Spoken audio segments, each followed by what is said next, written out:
Morning Juice. Sports, insight, and great storytelling. Starring Bobby Carpenter and Jeff Tito Thitoff. It's time to attack and dominate. Attack and dominate on a Monday. Good morning, Bob. Great morning.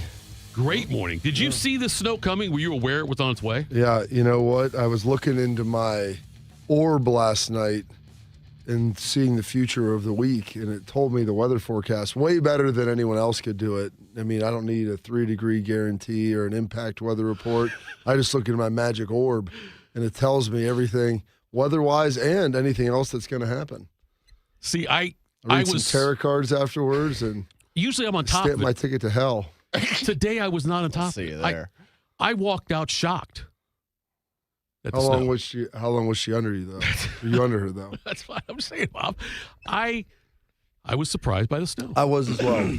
I heard rumblings that we were going to get maybe a dusting, but it was 50 degrees on Saturday and Friday. I mean, you should have seen the campus life out there. I mean, Bodie, you were there more recently than I. I mean, you get a 50-degree day in February on a Friday. Might as well be Oh, Coach. Miami. That's 100%. July. Miami in July, Miami on New Year's, dude. I mean, it was people were outside having a good time, living life, enjoying it. Saturday felt very similar. Had some hoops games. My friends there came back, texted them, "Oh, hey, you know where they're at? They're already at the bar. So why not? Like, let's dive on in. Let's have a little good time and see what it's all about."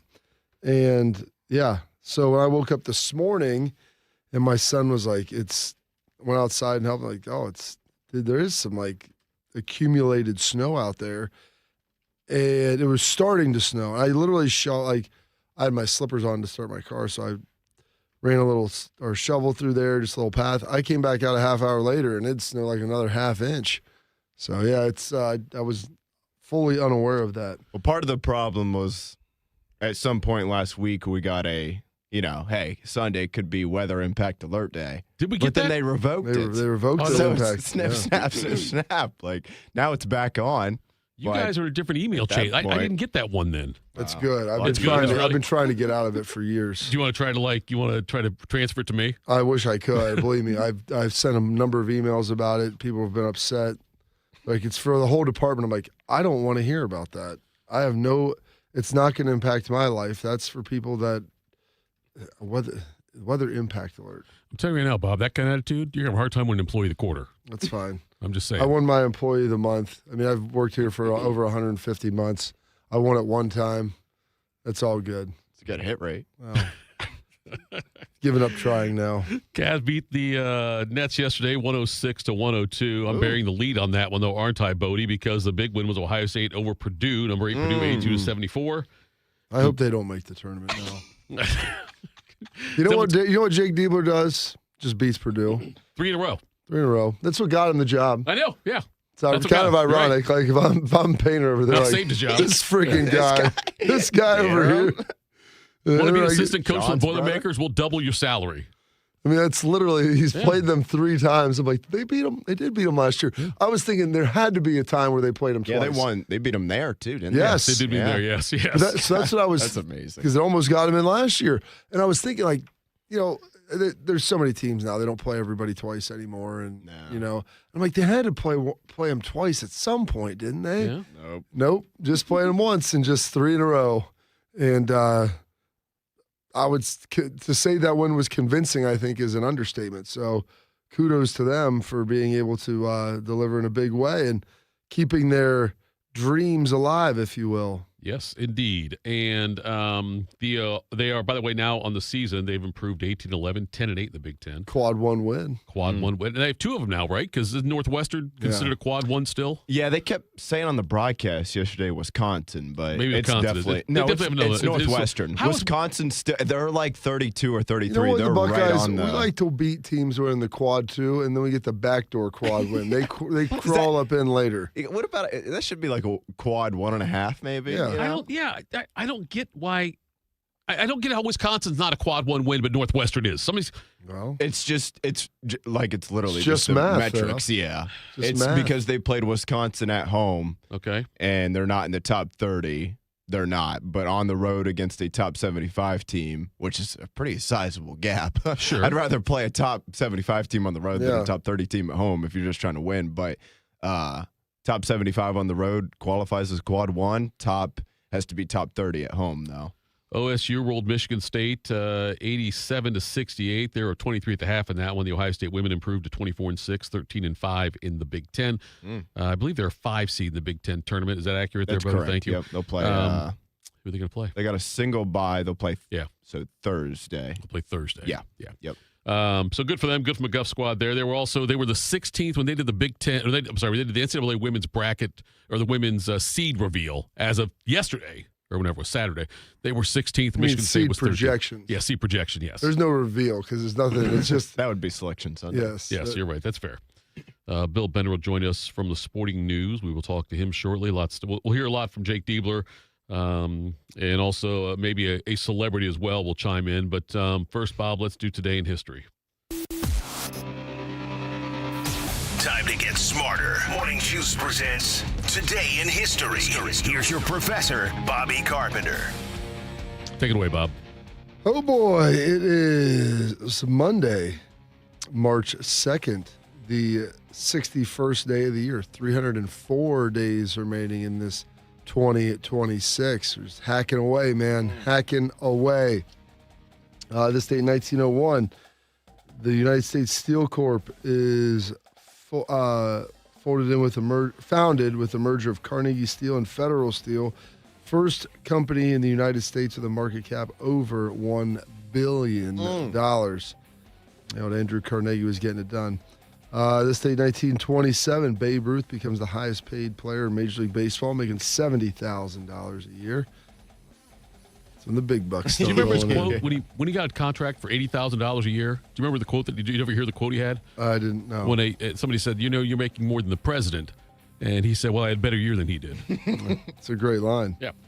This day, 1933, King Kong premieres at Radio City Music Hall. 1962. It's amazing, Boza. They don't have anything good on this.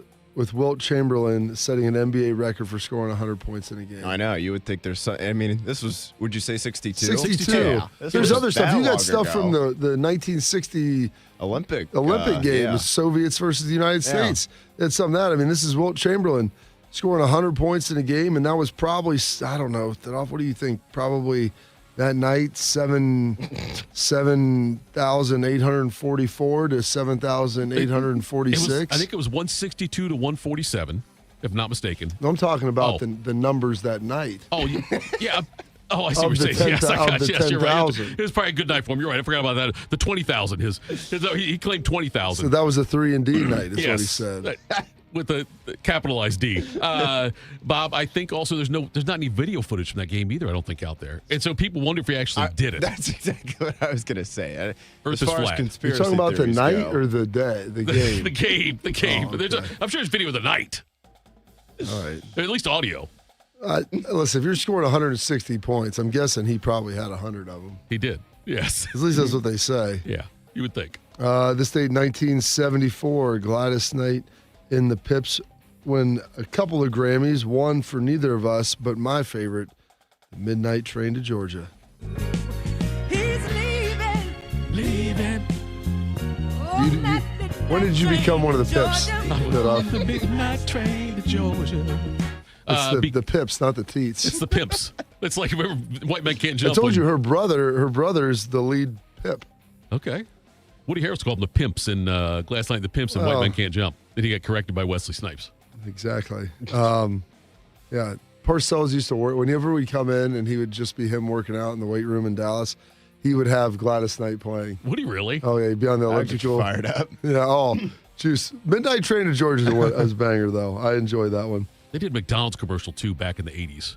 Glass Night, really? the Pimps did. Yeah, they did McDonald's commercial where she's like singing and they're in McDonald's eating together and stuff like that. It's Sometimes I dream that he is me. He is me, yes. This date, 1977, the future Tonight Show host Jay Leno first appears on The Tonight Show as a guest of Johnny Carson. And why is it in this country, whenever someone commits a so horrible young. crime, newsmen always go to the criminal's old neighborhood and interview his friends. And people always say the same things about criminals. Bob Johnson? Yeah, kind of a loner. Seemed like a nice fellow, always said hello. See, if you watch enough TV, you get the impression that people are really uptight. You ever see that commercial where the husband is so insecure, can't even tell his wife she makes a terrible cup of coffee? More coffee, honey? No, thanks, dear. I think I'll just get an apartment downtown.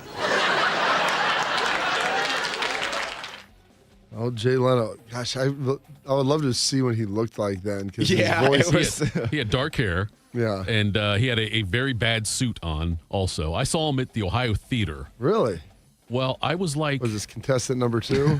No, this was I was like 16 years old. A buddy of mine used to help usher, help people find their seats at different concerts and sporting concerts, and so we could. He used to be an usher, not help. No, not help The usher. usher. Yeah, Okay. we would because of that we got to stay and see the show, and we're sitting there together. And Jay Leno made some kind of at the time, which would have been because me and my buddy both dressed alike, sitting on the steps in one of the the entrance ways or exit ways, whatever it is. He sees us, and he made some kind of, we'll just say a joke that would not fly over too well in these days about two men who appear to like each other. It's amazing. Awkward. Speaking of that, we watched. Here we go. Don't. No, we watched Ace Ventura. It was on last night. Okay. And the ending scene where there's the reveal that Finkel is Einhorn. Yeah. As he's ripping her clothes off. Spoiler alert, by the way, turn your radio off if you haven't seen it yet. Oh, yeah. I mean, it's only 30 years old. Over 30 years old. Yes. And I was trying to explain to my son just where we're at as a society today versus then and some of the differences. I was watching it with Caleb and RJ. RJ had seen it before. Caleb had not. And I told him, I was about a year older than you when I saw that. I think it was the summer going into 5th grade. I bet it came out in 94. Yeah, I think that's about right. I want to say. And I remember seeing it with zero expectations and thinking it was the funniest movie I'd ever seen in my life. And it was pretty darn hilarious. This say 1983, the first CD players were released in America. On October 1st, 1982, Sony debuted the CD player. For its first 6 months on the shelf, it was only available in Japan. And the new technology came with a steep price tag, too, nearly $1,000 at the time.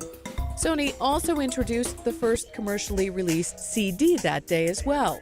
It was Billy Joel's album, 52nd Street. 52nd Street, there we go. I remember a buddy of mine, it was a big deal when he got a CD player in his car. Yeah. But the thing was, it was such a cheap one, though. It skipped every time you hit any kind of bump at all. Oh, yeah. It was awful. Yeah, that was early on, man. Yeah. And they got the ESP, the extra skip protection in there. It was big. It had number of seconds, it would be able to keep it steady. It's a big deal, Boats. He has no idea. I don't even think my car has a CD player off the top of my head. It doesn't, I'm sure. Yeah. The new ones they don't make. Yeah, that was a luxury item. I got a Dodge Stratus when I was in Yeah. college and had a CD player. And that It was a big deal. Yeah. It's a big deal. Factory one, Don't and have to get vacate ones. aftermarket. Now my Jeep still has the aftermarket one in there. Don't vacate wins, Bob. Be careful. I bought it myself. That's what we're It going was with. about $9,000. That's what we're going with. I'm just saying I don't want to vacate any wins. You don't have to. There's no vacation going on here. Okay. This date, 1988, U2 wins a Grammy for Joshua Tree. God, they're so overrated. What? Yes. Oh, come on. Incredibly overrated, Bob. You're a crazy town, Coach. That's fine. There is no way they're overrated. They are a Here's your very fan poll, Bodie. Is U2 overrated? That goes across all shows. okay. Whatever you say, Thitoff. This date, 2012. Crazy time. The tornado outbreak in Ohio Valley, 40 deaths. The second deadliest March tornado season since 1960, all the way from, I want to say, Alabama up to Ohio. It was a pretty rough weekend, to say the least. Some birthdays today. The man that they call Theodore Geisel, better known as the Doctor, Dr. Seuss, born on this date, 1904. big day for you, Shark. Mikhail Gorbachev, the 8th Soviet premier, born on this date in 1931. He passed away a couple years back. But the Heisman winner for Ohio State in 1955. Hop. He called him Howard. He went by Hop. Mr. Hop Cassidy, born on this date in 1934. Big Ten champions for the second straight year were the Buckeyes of Ohio State, who surprised one and all as they pocketed football's prize plum. Here's the great Heisman Trophy winner, Howard Hopalong Cassidy, the man that propelled the Buckeyes into the championship. Against Duke, Hoppy was at his best. Here's a punt that went his way, and watch Mr. Cassidy go for one of his usual 6 points. A beautiful run, and a great football player. Bobby, I know that there's no comparison. You have seen a lot more famous people naked in person than I have. But Never seen Hop naked. I've seen Hop naked. That's good. That's one. That's like my most famous. I think probably most famous person I've seen naked in person. At home on your couch, or Nope, no? It was in the Okay. Clippers dugout, Clippers locker room. Not the dugout would be weird. Dugout would be weird. Clippers. He was a coach for the Clippers for a long time. One of the assistant coaches there, I guess, first base coach maybe. But yeah, I got to see Hop come out of a shower, cackling about something and He's snapping all of somebody us, with the towel. man. Yes. That's great. Yes. There we go. Also born on this date, 1935, turning 91 today, still alive. Remember the Junction Boys, Bama's head coach, when they won a national championship in 1992, turning 91, Mr. Gene Stallings. Game's over. Alabama defeats Miami. Number 2 beats number 1, 34-13. And I'm going to say it for the second time. I do believe Beebs Stallings has succeeded. But there. Oh, there we go, Mr. Gene Stallings. My Aunt Karen, born on this date in 1950, Miss Karen Carpenter, if you will. But then also, born, passed away in 83, a little too early there. Yeah. Turning 64 today, Mr. John Bon Jovi. Ready or not, you live for the fight when that's all that you've got. Roll halfway there. Living on a prayer. Take my hand. We'll make it, I swear. There we go. Daniel Craig, the blonde Bond, turning 58. I'm going to need the other $5 million to buy back in. I can't do that, James. Look, I made a mistake. I was impatient. Maybe I was arrogant, but I can beat it. I'm sorry. Sorry? Sorry? Why don't you try putting that in a sentence? Like maybe, sorry Lashif's gonna win, continue funding terror and killing innocent people. That kind of sorry? You lost because of your ego. And that same ego can't take it. That's what this is about. All you're going to do now is lose more. Well, then you're an idiot. I'm sorry? I said you're a bloody idiot. Look in my eyes. I can beat this man. You know that. Get your hand off my arm. There we go. A blonde Bond right That there. was my mom's famous joke with me. R.I.P. Mom. By the way, it was when I asked her who her favorite Bond was, and she said James. Is there another? That's what I mean. How about Gold? That's good. Gold Bond, yeah. When I get older, I'll probably my favorite one. Chris Martin, lead singer of Coldplay, turning 49 today.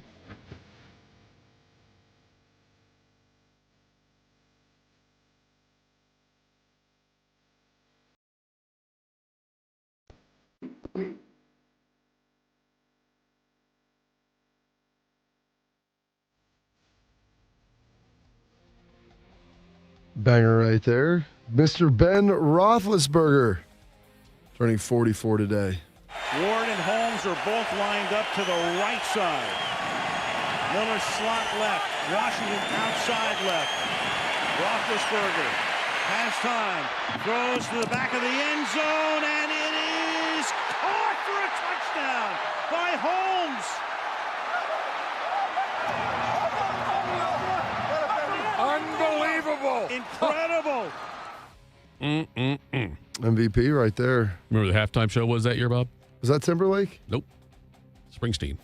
Oh, really? Yep. I finished Deliver Me From Nowhere. Thought it was Oh, pretty, you liked it? That was pretty good. Yeah. You know, Nothing like overwhelmingly great. Yeah. But I did go back and start listening to some of the songs again. I really enjoyed it as well. It's just interesting, the whole process of how that all went down. So thank you for turning me to that, Bodie. You're welcome. Appreciate that, sir. Did you, you never watched Succession, did you? No, I haven't. Okay. I watched the first season. The guy that's like, I'll say his manager. Yeah.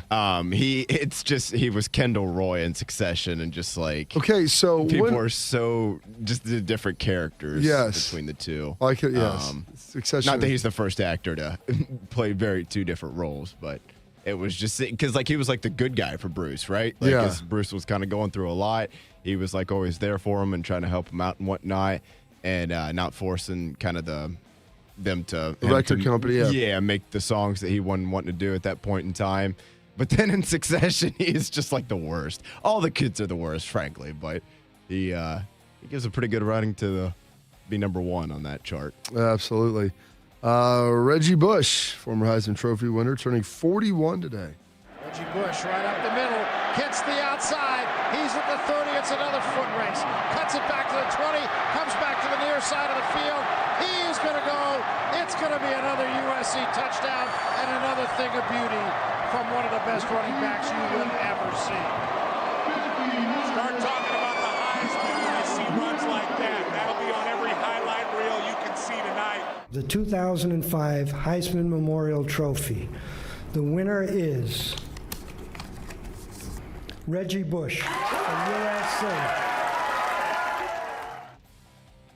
There we go. One of the best. Video game. He was talent. good. Yeah. The thing is, that year, I felt like Vince probably should have won it over him. Yeah. I think he probably should have won it the prior year over Leinart. And, you know, it's kind of what happens, but I don't know. Vince got him. What? Vince got him. Vince got the national Vince got the championship. natty, yeah. So, I mean, yeah, he got what was coming to him as well. And then finally, birthday today, turning 36 today, Mr. Luke Combs. And I ain't gotta see my ex-future mother-in-law anymore. Oh, Lord, when it rains, it pours.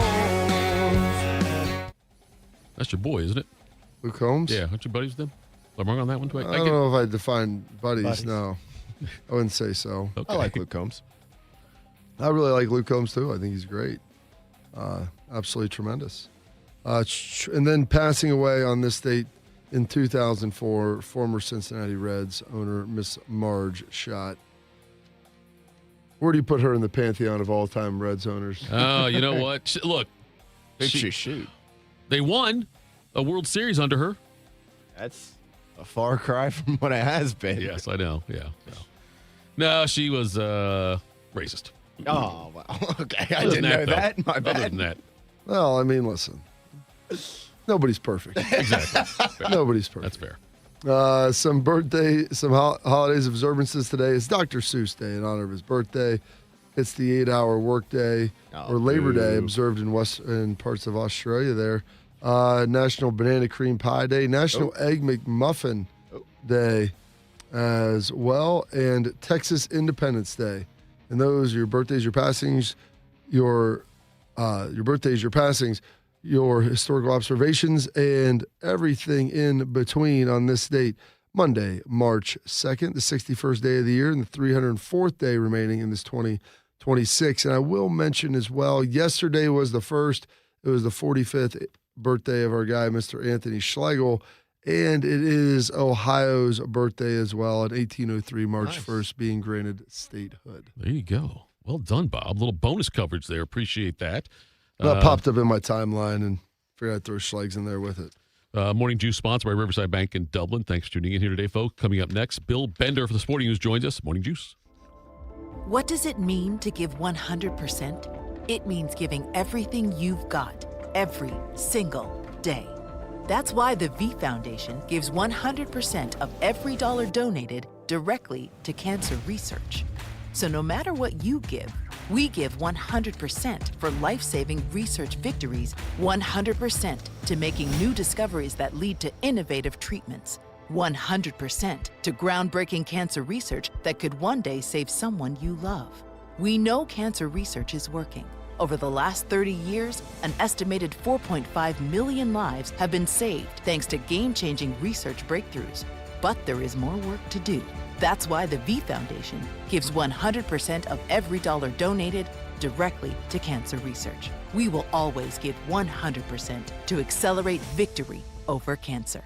Don't give up. Don't ever give up. Donate today at v.org. Once there was a man who couldn't stand. A mom who couldn't wait. A scientific community that said it couldn't be done. And then you. And then I. And then we brought neuromuscular disease into screaming color with the Muscular Dystrophy Association. For 75 years, our voices have thundered through the halls of Congress. We've willed the impossible into existence. We've pushed the science, raised the funds, shifted the narrative, and transformed the reality of life with neuromuscular diseases. For 75 years, we've built communities together, established the field of neuromuscular medicine, and made it thrive. Call that a legacy. Call it impact. Call it momentum. Just call it ours. Because it's the generations of community heroes that give MDA the strength we have today. And until neuromuscular disease is a thing of the past, you couldn't stop us if you tried. Join us and celebrate 75 years of breakthroughs at MDA75.org. I always tell people I was the luckiest guy in the world. I wanted to be an Army man or a fireman, and I got to do both. As a firefighter, my job was about saving lives. I never thought one day I would be fighting for mine. After spending his career answering the call to save others, Ken was diagnosed with ALS. Now he's facing his biggest battle, for more time.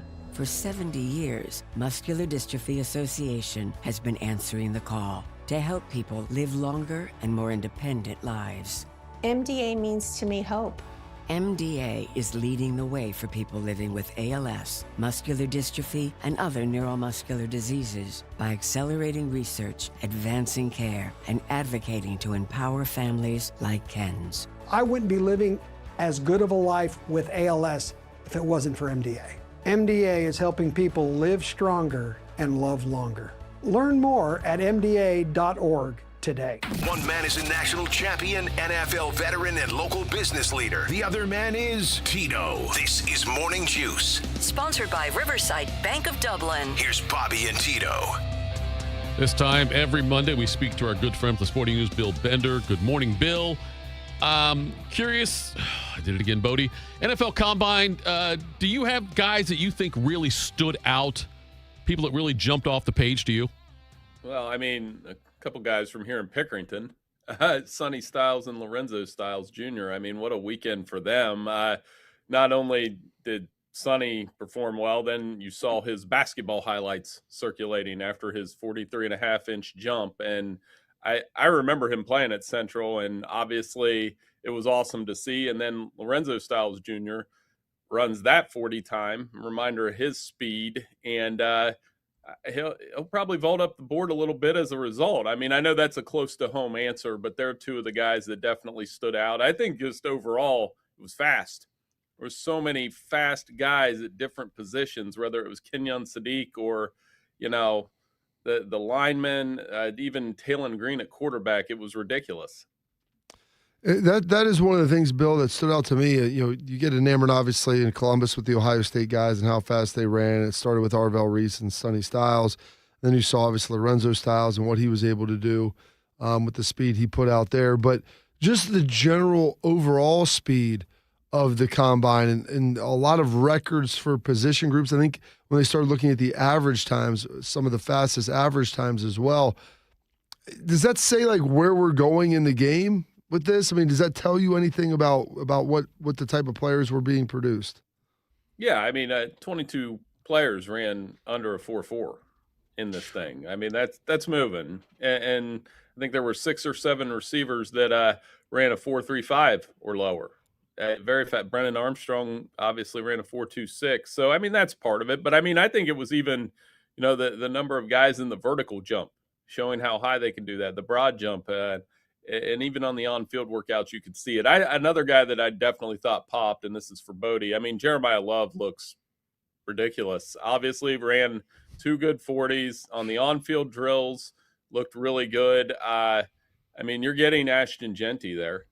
if you take him with a top 10 pick, maybe more production. He looked awesome. Don't say that because Bodie wants him to slip to the Cowboys. And if you were watching on YouTube, folks, Bodie has no TV experience. 10 TV's Jacob Ryan would have done it. Bodie pointed to the wrong camera twice before he pointed at Bender. That's okay. Bill, Ty Simpson, what did he do that stood out to you? He looked the best among the guys that are going to be the second quarterback taken. I thought he was very accurate. Only so much I can do there, Tito, when you watch these guys on TV. But, he looked pretty clean throwing the football and throwing it down the field. I thought a couple other guys that we talked about constantly during their college football careers that are going to be in that conversation in day two are going to be Drew Aller, who obviously, the knock there, the injuries, the inconsistency, but he looked good. And Garrett Nussmeier, who, sometimes drew comparisons to Brett Favre because, he would have a great game and then a really bad game. I thought he looked pretty good among those guys that are potential day two quarterbacks. Surprised with the lack of offensive line talk in this. Usually, Bill, there's always a handful, but somewhere between 5 and 7 tackles that are always near the top of the draft. And it doesn't seem like in this combine there's any of that sizzle or buzz for these elite high-level left tackles, which historically have had the highest hit rates, I guess, for successful players taken in the first round. Well, true to form, Bobby, they buried the offensive lineman on Sunday. By then we're tired at that point. And to put the offensive lineman on the last day, Spencer Fano is awesome. He's a guy for Utah. He ran well. Not that matters.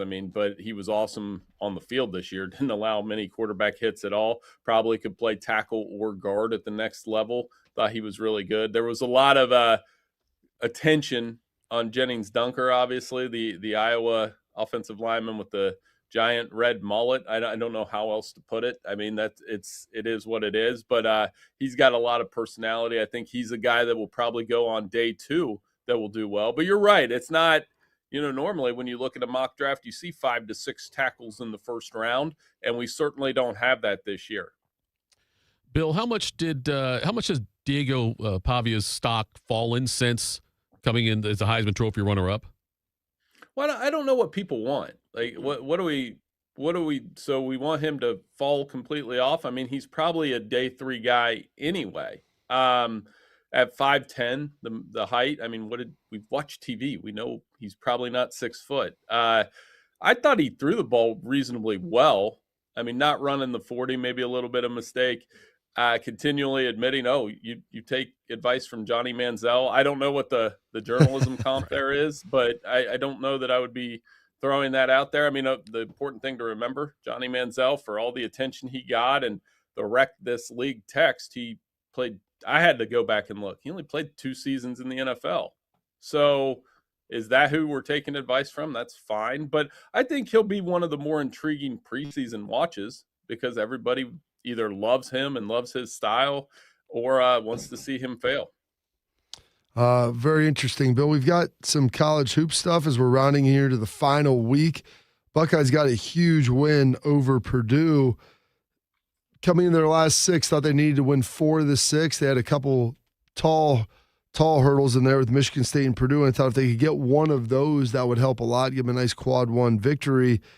And they had a nice little domination of Purdue, really, from about 5 minutes into the game, taking the lead and taking care of that thing. How impressive was that to you? And do you think this could be now a tournament team? Yeah, it's a big win. Obviously, it checks the box there. I heard Bruce Pearl talking about afterward how the Buckeyes could potentially be a dangerous team in the tournament, and this gets them in the field. I do think this solidifies that a little bit, unless there's a total collapse here in the next 2 weeks.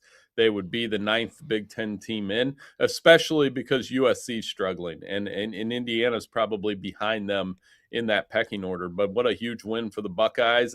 Well-timed win, no doubt, and probably gets them out of the first 4 in. And maybe just a straight up 11 seed, something like that. But a huge win, good win for the Buckeyes, no doubt. When's your bracket come out? Your bracketology, Mine? Right? You're going to do one today, a bracketology?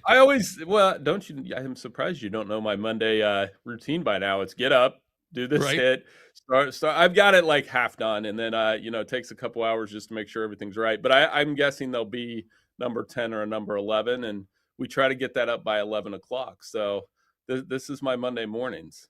I know your Monday routine, Bill. I just stumbled upon I clunkily wanted you to promote it so people would look for it because it comes out on Mondays, and he will have Ohio State firmly in the field. I take it then you're saying then, right? You've got him firmly in, solidly in. Yeah, I think so. And obviously it will be interesting to see where these next 2 weeks go. The debate about Miami continues. We do this every week, I guess, but I'm still of the opinion that they should be in. That was a heck of a win on Friday for them to win at the buzzer because they're at that stage of the season where it's a season maker for any MAC team who beats them. And that was proven against Western Michigan. But they got a big one on Friday night down at the Convo. It would be a shame for the Red Hawks to lose that one. It really would. I mean, you believer that they're in regardless?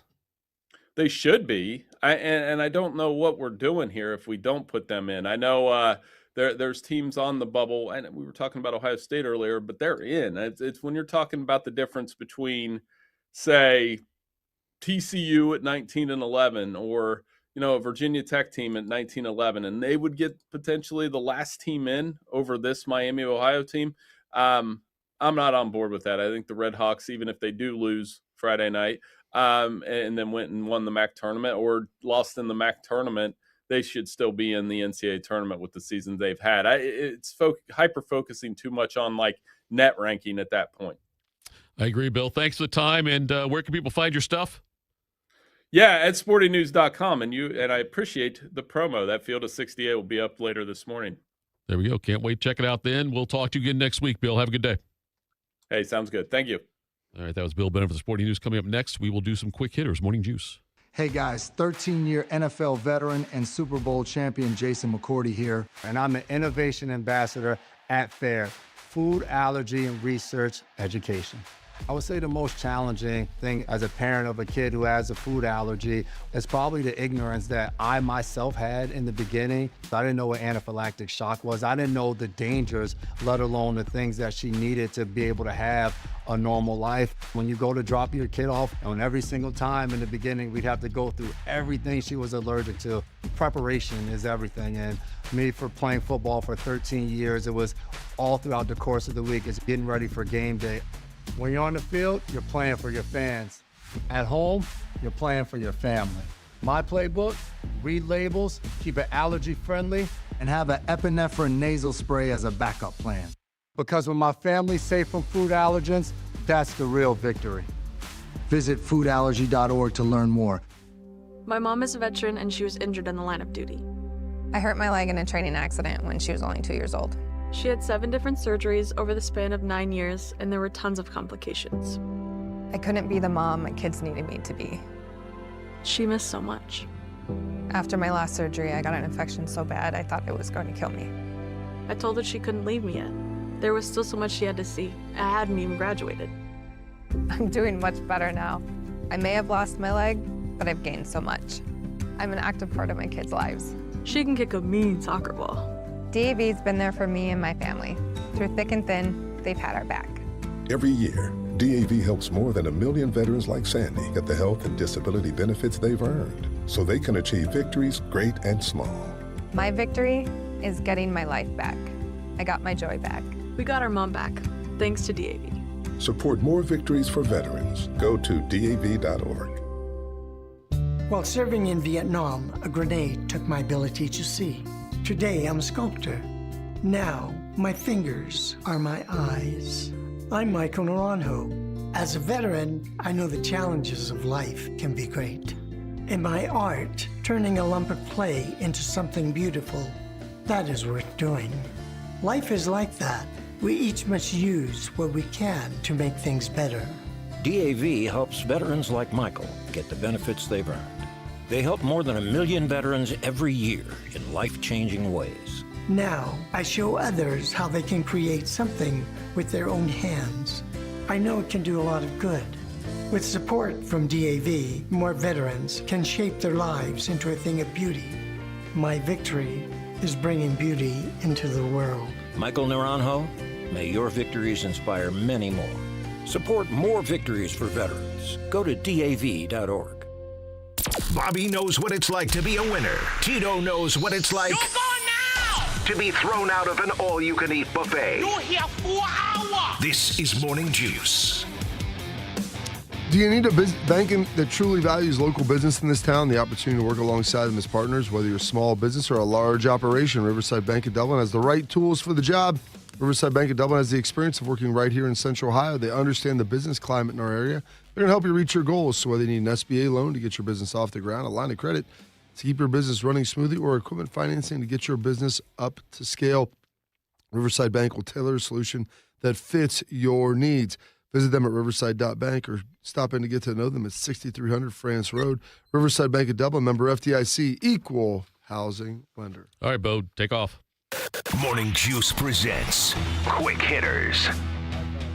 Oh, Mike, get the mic on. Happy Monday, fellas. We'll start with some NFL. 879. That's the number of miles that separates Lucas Oil Stadium in Indianapolis and the Star in Frisco, Texas, which is home of the Dallas Cowboys. 879 miles, and that's the distance that Jerry Jones said he's willing to walk to bring home the franchise's 6th Super Bowl trophy. In a meeting with the media over the weekend at the NFL Scouting Combine, Jerry told reporters, "Make no mistake about it now. If you told me I could, because I've done a lot of hitchhiking in my life, I'd start right here with you right now and hitchhike all the way back to Dallas to win a Super Bowl." That was a part of a larger conversation in which he told folks that he'd bet on his team spending more money in free agency than they have recently.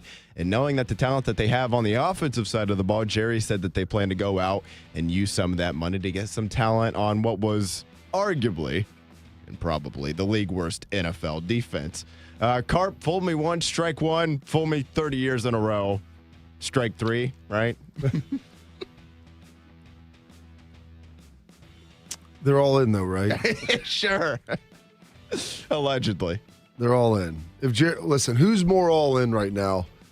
The Cincinnati Bengals or the Dallas Cowboys? I guess we'll see. I mean, they both claim, Jerry, Steven, they talked about being all in, and everybody wants them to spend more. Would you like them to trade up to get Jeremiah Love? Well, no. As much as my heart would want, no, they can't. They got 2 first-round picks. I know, but the defense is so explosive. Well, they just signed Williams to 3 years, $18 million, right? Too, yeah. Devontae Williams. Listen, it doesn't matter. Solid. It doesn't matter. I mean, Jerry might reference. Was it Allen Iverson? Who? I'm trying to think who said this. Practice. Where they asked about his defense. He goes, "My offense is my defense." That sounds like the Iverson or Carmelo Anthony. That's what I'm saying. There's a handful of guys in the bucket that you could reach. It says, "My offense is my defense." You'll probably get to it after a while. I feel like maybe that's going to be Jerry's philosophy. We're just going to be so good. We're just going to outscore you. We'll beat you 51-45 every week. Be fun. It'd be exciting. Get some guys on your fantasy team. He said he would bet on it, by the way. Yeah. Is that legal? Oh. I don't think it's legal. If you're betting on your own team to win, I think it is.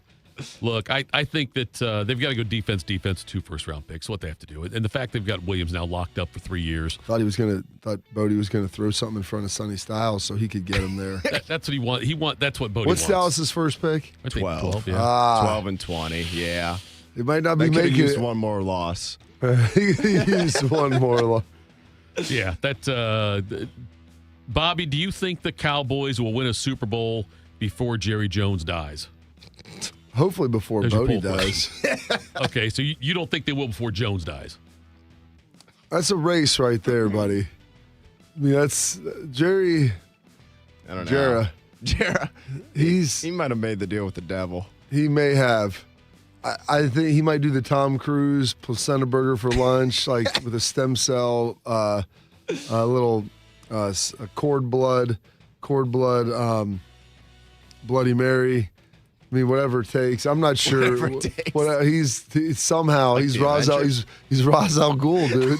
Just drop him in that little chamber. He just never dies. But Jerry's getting old, man. I mean, we can laugh about this.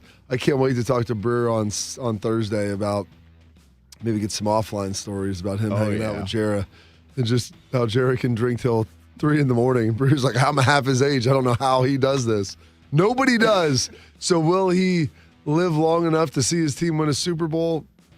If there's one guy who's in his 80s who I think can, it would be him, but it's going to be a tough one. It'll be a race against time. The more you describe what Jerry Jones might be into, Bob, I feel like he could have been in Sinners just as himself. Like Jerry Jones as himself in that one. 100%. Could have done that one. Okay, Breer, more likely hung out with Jerry Jones or Mark Sanchez? I don't think Mark Sanchez is allowed. He might be under some sort of house arrest or something. Okay. You know, considering the tox screening I saw, I don't know if you saw this. I did see, there was, it seemed like I at the sent time. I sent it over to Beamer. I should have sent it to you too, Bodes. Where is this? Let me find it. Beamer loved it because he saw it this morning. Here it is. Mark Sanchez, accused of being under the influence of cocaine, fentanyl, marijuana, and alcohol during his life-altering brawl. So, Mount Rushmore? That might be the Mount Rushmore right there, buddy. I mean, I don't know. See, I feel like they started the wrong way. It should have been alcohol, marijuana, fentanyl, then cocaine. Build up. Yeah, I mean, I feel like it might have been a slow build, but maybe my amigo, they said they arrested him at a bar at the end, so he was trying to relax a little bit at the end of the night. But the key to any victory is always start fast. Yeah, that's. I saw that report. That was interesting to say the least. It hasn't been a good run for Sanchez. When you ever look at a talk screen and someone said, "Man, that's amazing. You're still alive," like that. And that's a pretty. That's a good combo. I right mean, there. listen, dude. I'm putting I'm putting the W down on that day for me. The fact that you woke up the next day. That's. Couple of stab wounds in the side. And that, yeah. Isn't that what Jimmy V said? You do alcohol, coke, fentanyl, that's a heck of a day. That's a heck of a day, yes, yes. And you wake up to see the sun the next morning. Or the morning after that, but one of the days, yes. Some college football here, guys. The NCAA Football Oversight Committee is recommending emergency legislation to protect the transfer portal because that's the most important thing in life right now. The portal window by issuing penalties for schools and coaches who circumvent the rules. The committee on Wednesday of last week proposed that the legislation penalize schools who had players who did not make their interest public in transferring during January's transfer portal window. And the penalties, they're pretty significant, too, if this comes to fruition. Yeah. The head coach who accepts a transfer who did not properly enter the January portal would be prohibited from all recruiting, on-field coaching, and team meetings for 6 games. Yeah. The school accepting the transfer would be fined 20% of its football budget. That could be a lot. Yeah. And then last but not least, the school would also lose 5 roster spots for the following season, even if it no longer employs the coach who accepted the transfer. So even if, that all went down, the coach got fired or whatever, the school could still get the penalty hit. So, Tito, this all sounds great in theory, but whether or not teams and coaches are actually held accountable for some of this stuff is the part where it's like, we got to figure out. That's the thing, is that will it be enforced? And, once it gets enforced, I'm sure there'll be a lawsuit that comes out, and then it'll take longer to do it. I don't know, Bob. It just seems like I love the aggressiveness of it. So here's the thing. This isn't like subjective of whether or not you did this or that, an investigation of who gave money. The dude either transfers or they don't. Yeah. And by the way, the school should be punished because you know why? The school has to admit this person and let them in. Because this isn't like the rogue coach made a phone call. We're talking about admitting somebody. They call them now, quote, blind transfers. Blind transfers. Well, I'm just going to transfer there as a student. And then I'm just deciding. Just drop out after the spring semester. And then I'm just going to decide to play football. What are the odds? You know what? I'm going to go to this. I just so happen to leave Wisconsin. And crazy enough, Mario Cristobal called me the same day I dropped out what are the odds? to leave Madison. It's God's plan, Drake. Yeah, I know, Bob. It is cut and dry.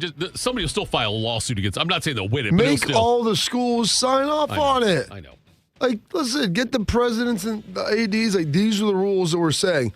Do you want people to do this against you? No. Great. Sign it. Yeah. So if you do it, then you get penalized as well. At some point, everybody has to come together and say, we're all just in a big old circle backstabbing one another. Yeah. So can we all just agree to pull the knife out and drop it and at least get some sort of I'll get on board here a little bit with the I mean, they already kind of do it in the transfer portal, right? Which is fine. I mean, I know it's not air quotes but this the right is like thing to do, but this is We settled on just having one portal window, but that didn't make anyone happy because now they really want the second one, just not for the other teams, just for them. Yeah. Like I just want to be able to get better players, but you can't take mine. That's what's ridiculous, utterly ridiculous about this.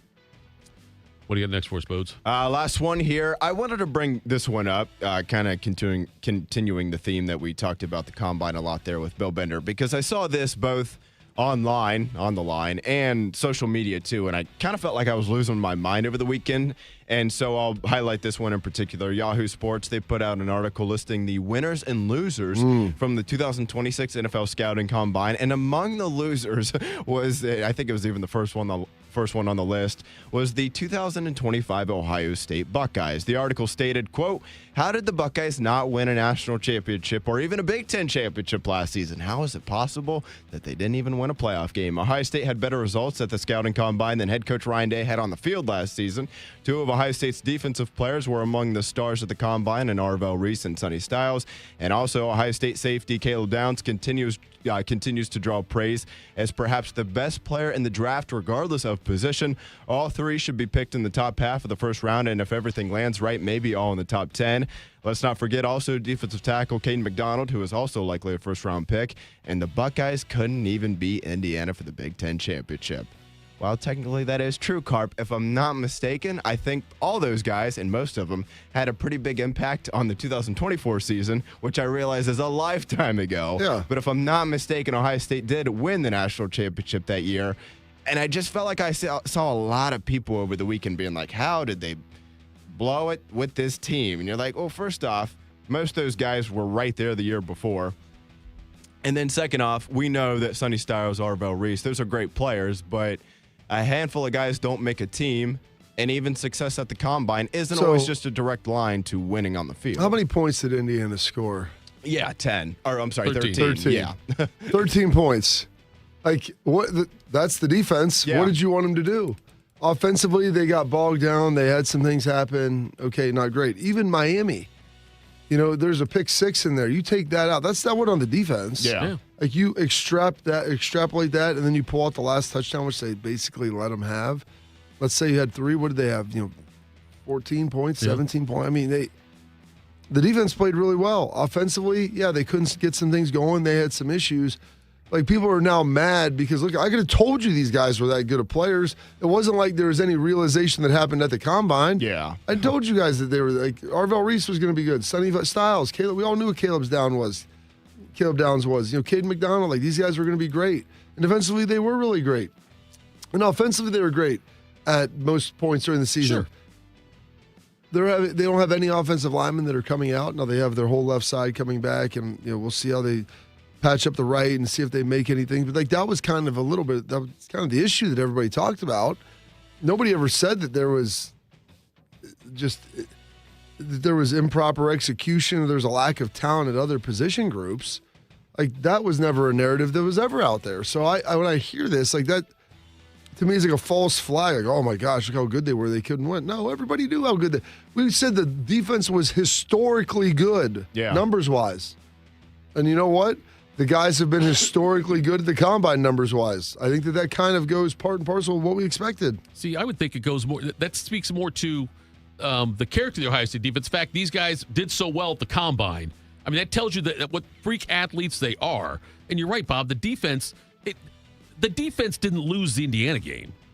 And I'm not putting on the offense. I'm saying they didn't lose because of the defense. They didn't lose to Miami because of the defense. Missed a field goal inside 30 yards to tie the game against a team that turned out, everybody's like, well, Indiana, they're not better than it. They won the national championship, so just give them some credit. And Miami wasn't half bad either. No. Those are the 2 teams you lost to. Right. And I'm not saying, like, justifying any of that, but you lost to Indiana by missing a field goal inside the 30-yard line, for heaven's sake. Yeah, and that was a big point in the game when that happened. And it's just the last point in the game. That's fine, yeah. But I'm saying, like, the defense, though, in itself, though, the defense was great all season long. And like you said, historically great, Bob, and that's fair. They were historically great. And so, it just says to me more about, if you want to say, oh, how Ohio State, how can they win a championship? How about look how good Ohio State is developing players? You know what I mean? Like how good these guys are. They also did win a championship, too. Right, That's yes. the thing. I feel like there's so many people that's like, well, they just wasted the talent. Well, the year before counts, too. And granted, somebody like Arvell Reese didn't have a huge impact on the 2024 season. Right. But Sonny Styles did. Yeah. Carnell Tate did, probably to a lesser extent than he did last year, being probably the third best receiver on that team, but still, like, he made an impact. Caleb Downs sure as hell did. Like, they went, what was their record 2 years ago?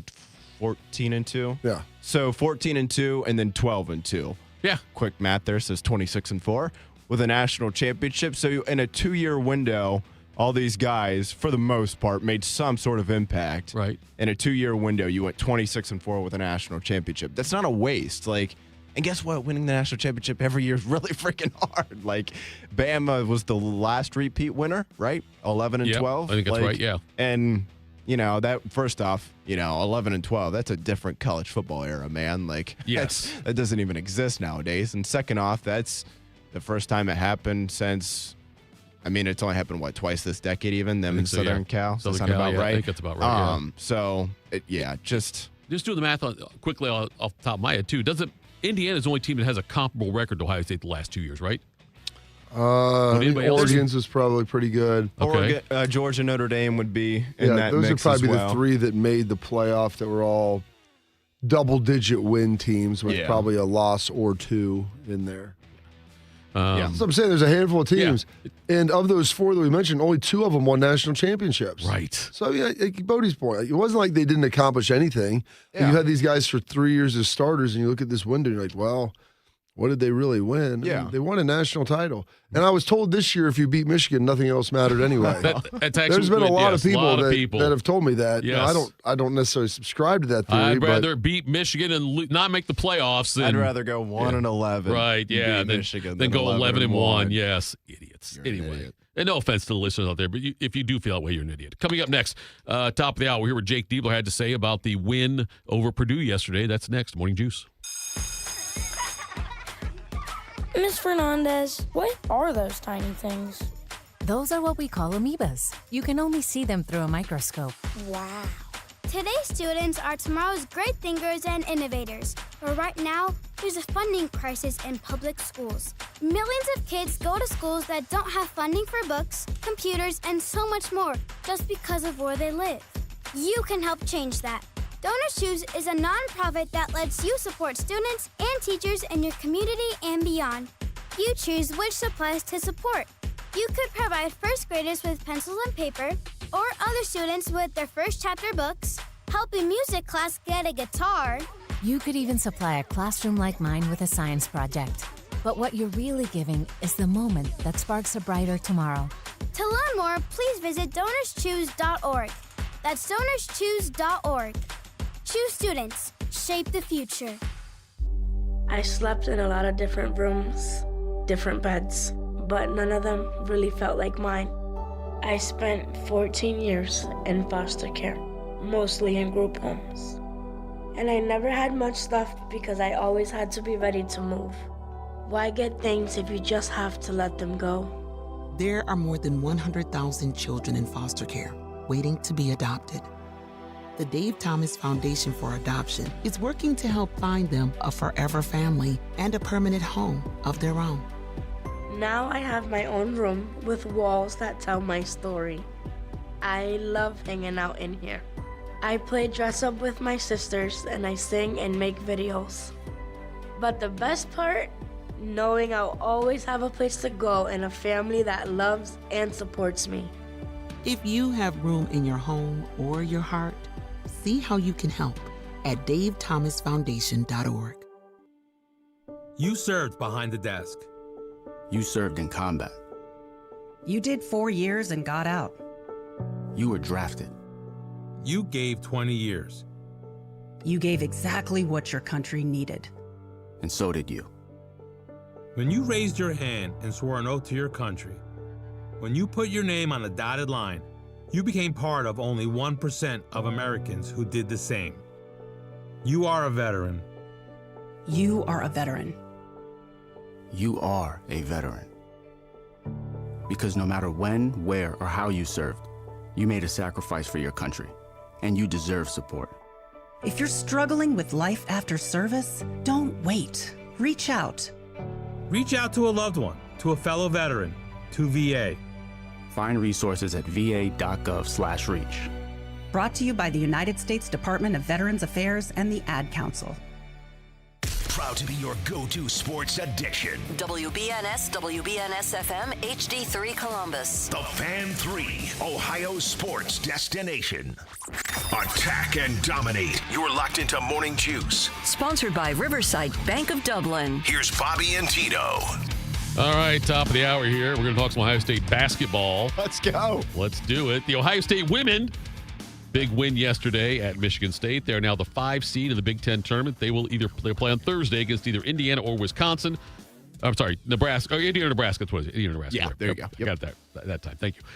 Who they beat in the regular season handily. They beat Nebraska by 19. They beat Indiana by 14 when they played them. So that game will be the second game of the day on Thursday. First game of the Big Ten tournament tips off at noon. And then 25 minutes after that one finishes up, that's when Ohio State will take on the winner of that other game from Wednesday. So, Bob, Ohio State gets the big win over Purdue. And I would think, collectively think that certainly secures a better chance of them for being in the NCAA tournament. They can't just fall flat in the next 2 games. But before that game was even played yesterday, Bob. Was I hoping they would win? No. I'm not going to ask that I question. was. There is I'm somebody. not going to lie. How would you equate that win to a steak dinner, Bob? Somebody on Saturday, Bob. I wouldn't throw it on the ground. Somebody on Saturday. But if I didn't need to eat it, I could push it away too. Okay. And just appreciate it. Said that Ohio State, before that game, had like a 96% chance of making the tournament. Here's what he had to say. If they get in by some computer metrics. Here's what he had to say. Listen. Wizardry. 2 things. One is I'm all data driven. Yeah. So let me tell you ahead of time, I'm a diehard Michigan fan, and I'm telling you the Ohio State basketball team makes the tournament. I think the Big Ten gets 10 teams. I think the Big Ten gets 10 teams. Let me rip through those 10 teams real quick, and then I'm going to give you the historical data on why Ohio State will make it. It is, don't you, Bob? So Michigan is a 1, Purdue 3, Illinois 3 seed, Smell Nebraska the bong 4 rip. seed, Wisconsin 8 seed, Iowa 9 seed, UCLA 9 seed, Ohio State 11, Indiana 11. Speaking, since the shot clock era, teams in power conferences that have 19 wins on the season or more make the tournament 97.5% of the time. So basically 98% of the time, almost every time. Ohio State is sitting on 17. I have Ohio State with a 96% chance to make the tournament, an 82% chance to win the first round of the tournament. And they've clipped his name. 32% they'll be an 11 seed, 21% a 10 seed, and 25% they'll be a 12 seed. That was Lock it in. That was Fan Sports Saturday.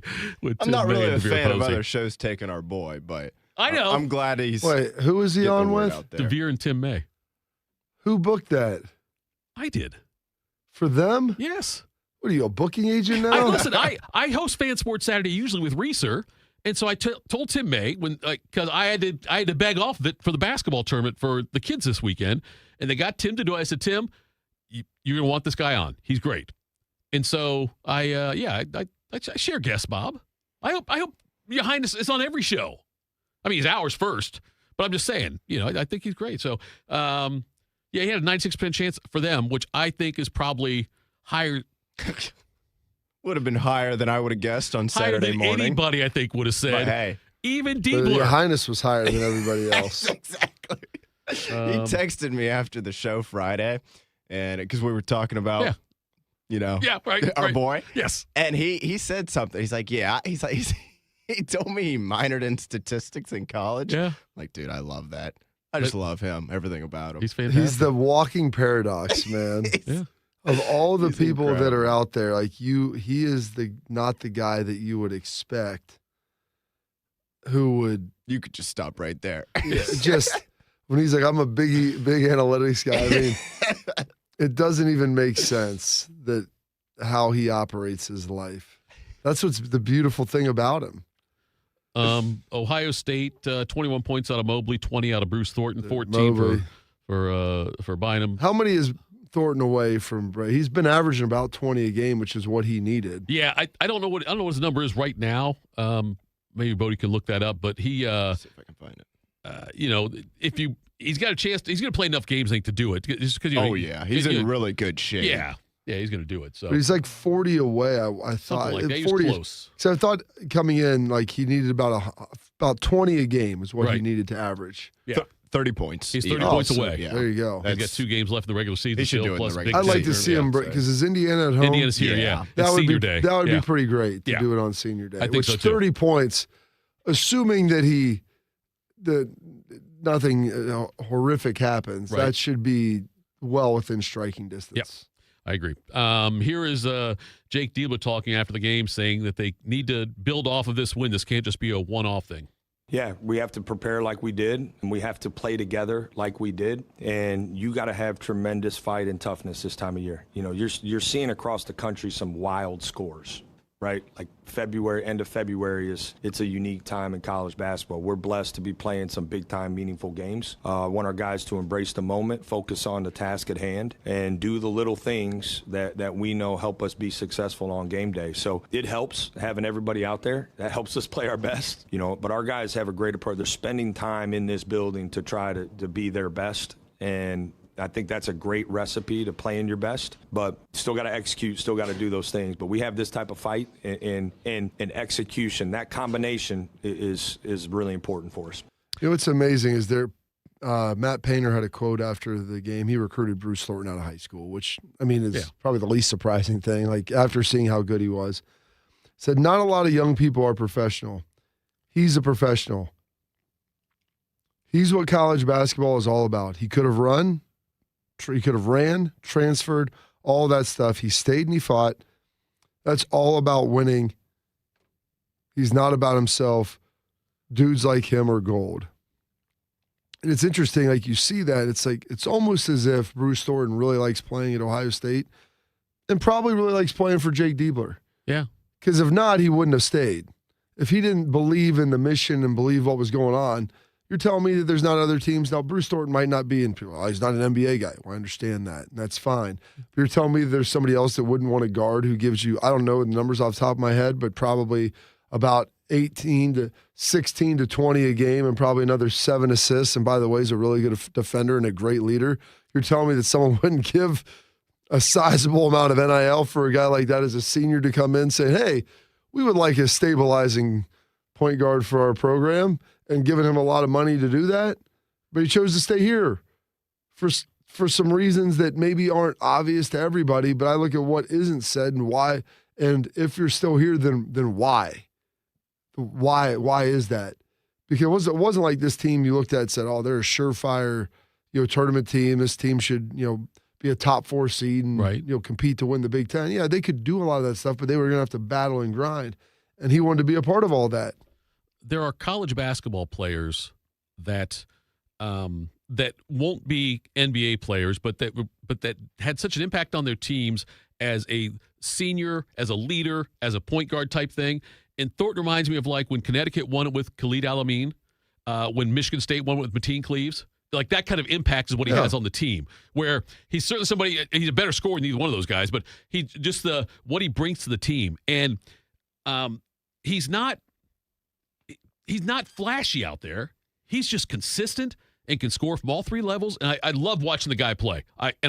If there's somebody, I'll be happy that he is the all-time leading scorer for the Buckeyes. I think he's been incredibly great for this Ohio State basketball program and staying here this whole time. And I love what Painter said, because I've not heard anybody, Bob, coach, opposing coach, teammate, opposing player, I have not heard one negative word ever about Bruce Thornton. Have you?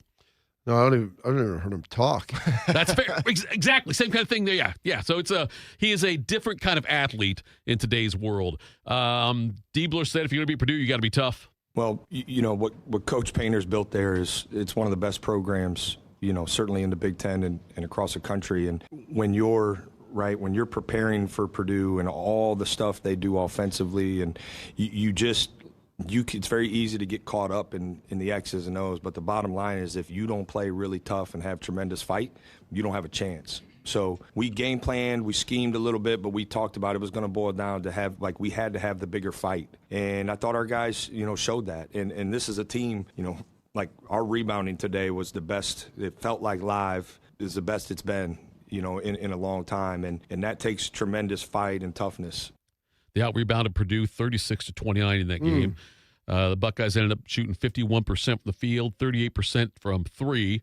And, you had 9 rebounds out of Devin Royal. Nice to see him back out there doing that. And the bench produced 8 points for them. But, Bob, and I'm watching the game, and you see it when it gets to the point where Ohio State it's over. They're not going to lose this game. When he got to that point, though, they had a shot at Debler kind of up close. And I don't know if you could see it or if you felt this way, but when I saw it, I thought, this guy looks like somebody just had a huge weight lifted off his shoulders. Almost like, I don't want to say relieved, but like it seemed like, though, he wasn't like smiling bigger like that just by looking at his eyes, though. That's what it felt like to me. Because he knew they needed that one. Yes. And if they didn't, like, their path was going to be pretty rough. Yeah. And so they're able to get it. And there's a belief in your players. And everybody said after that Iowa game, these guys quit on them. They quit on it. The team needed to play really big, and they went out there and got smoked. I mean, it was not a competitive game after, the 10-minute mark in the first half. And these guys came out and played really hard for their coach. And they wanted to win. They were at home. They had energy behind them. Yeah. There's a lot of energy in the building. There may be a lot of naysayers out there that said, hey, we'd rather lose. We don't want to get in. We would rather see Debler get fired. These guys, the players stepped up and played for him. Yeah. And that, to me, like, when you lose the locker room, you don't go win that game. And you don't win it the way that you did. They came out and dominated. And it was impressive to see. I'm a huge Jake Debler fan. I think he does it the right way. Is there things he needs to learn as a head coach? Yeah, absolutely. He's really young. He's going to make mistakes. It wasn't going to always be perfect. But he continues to show resolve, and his team shows resolve, which means they still believe in him. And that's really the only people that I care about is who believes in him. I could give two craps about, people yelling into microphones and people walking around the coffee shop and sitting at a bar saying Jake Debler should get fired. Does your team still play hard for you? When they don't, then we can have a conversation. And listen, there's going to be games where everybody just doesn't play well. Right. But after that game, how do you respond in those critical moments? That's what it says about you as a coach and what says the culture and team that you're building. And that was impressive on Sunday. And this is what I've been saying about the potential for this team, though, Bob. And I'm wondering for you, and Bo, to you as well. Would you be more surprised if right now I woke up with my head sewn to the carpet? Would you be more surprised if they didn't make the NCAA tournament? Big Ten. If they didn't make that'd be huge. Yes, it's fair. That if they didn't make the NCAA tournament, or if they made a run to the Sweet 16, which would surprise you more? That's pretty even money on both sides. The thing is, I'm curious to see what seed they would get. Because they can still win 2 more games in the regular season. Yeah. And that if you get them to 12-8 in the Big Ten. Well, I don't think their seed line's changing too much, though, at this. Like, it's probably a 10 seed. 10 might be the peak. Yeah. So we get 10-7 matchup. Penn State and Indiana aren't going to do a ton for your resume. Could you get any more of those backdoor quad one wins? Is there anybody that's trying to climb back into the quad? I would think next week, in the Big Ten tournament. Yeah, when you get the Big Ten tournament, you can do that. Yes, you could absolutely get a quad one win then. But we know the tournament people, though, they look a lot at how you're playing down the stretch, too. And if the stretch starts with this Purdue game, Ohio State can certainly improve their resume quite a bit and improve how the NCAA tournament, the committee members feel about Ohio State. Yeah. I mean, if you were to ask me, and I think it's important not to take beating Purdue, who's not, I'm not trying to take anything away from the win, but they've been a little hit or miss lately. They haven't been playing very well. I think it's important not to take that win and be like, here we go. And the run starts now. Yeah. But I do think what you saw yesterday was when they have you could probably use air quotes, healthy team, because Mobley was out there shooting threes with a, bandage all over his hand. And Tilly had the wrap around his leg. And I know as I was cutting up Debler's presser this morning, he mentioned a couple times, like they weren't even sure Tilly was going to play basically until yesterday morning. Right. And I know we joke about it, but I think that's what I was going to say, man. Like, I think you got to give him a lot of credit for putting the gear on and going out there and playing. And we talked about it late last week. Like, he needed to, though. Right. Like him and I always have to say his first name to pronounce his last name correctly. Ivan Yangovin. There we go. I thought those two played pretty well. Yeah. I know their stats probably wouldn't jump off the chart, but I thought they both, as the big guys, played pretty well there. But I think you saw yesterday with a mostly healthy-ish team, if you will, what they are capable of. And if you made me pick one of the two, I would actually be more surprised at this point if they missed the tournament than made the second weekend. Bob? That's the way I feel about it also. I think we've seen this team that they can, like what they showed yesterday, and I know a lot of things had to fall right for them, but the offense looked good. Here is what Debler had to say about the offense. Yeah, I think, but yes, all of that stuff plays a role, but I think, for us at times when our offense becomes too isolate, too one-on-one, and we stand, we get bogged down a little bit. So I thought today we did a great job creating some either long closeouts or wide open shots in those stretches. And we didn't make them all, but we made enough of them. And then we had, we went to the offensive glass. That's another way you can help stop some runs. So, again, we learned from the last game. We were better offensively in the second half than the first half of the Iowa game, but we learned from that, and I thought our guys came out here and did a good job sharing it, creating opportunities for others, which was important. The offense playing like that, because the offense has to play like that because the defense is still, although they did out-rebound Purdue yesterday, the defense is still a bit suspect, or sus, as the kids would say, Bob. So they're going to need that offensive production. It is a little sus from time to time, and they've got to score points, but that's okay. Like, they've got an offense, I think, that can score it.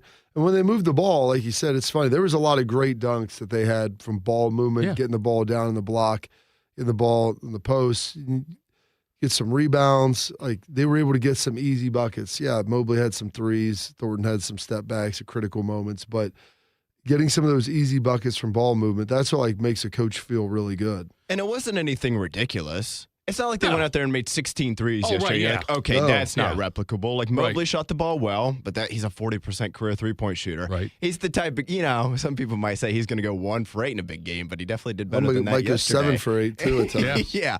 And Bruce Thornton shot the ball well yesterday, too. But outside of that, and first off, that would be what you would expect out of those two. That's more than capable of what they're playing to that level on a consistent basis. And then after that, it wasn't like Chapman came in off the bench and made 7 threes. Yeah. You're like, well, no wonder they won. Like, no, they just played well. They shot the ball well, but reasonably well, not unrealistically. It wasn't like Villanova against Georgetown where they were like, 20 of 25 from the field or something like that. It wasn't like Ohio State can play that game again against a quality opponent. And now make it to the Sweet 16. They'd have to do it twice in a 3-day stretch. But I'm sure this will shock both of you.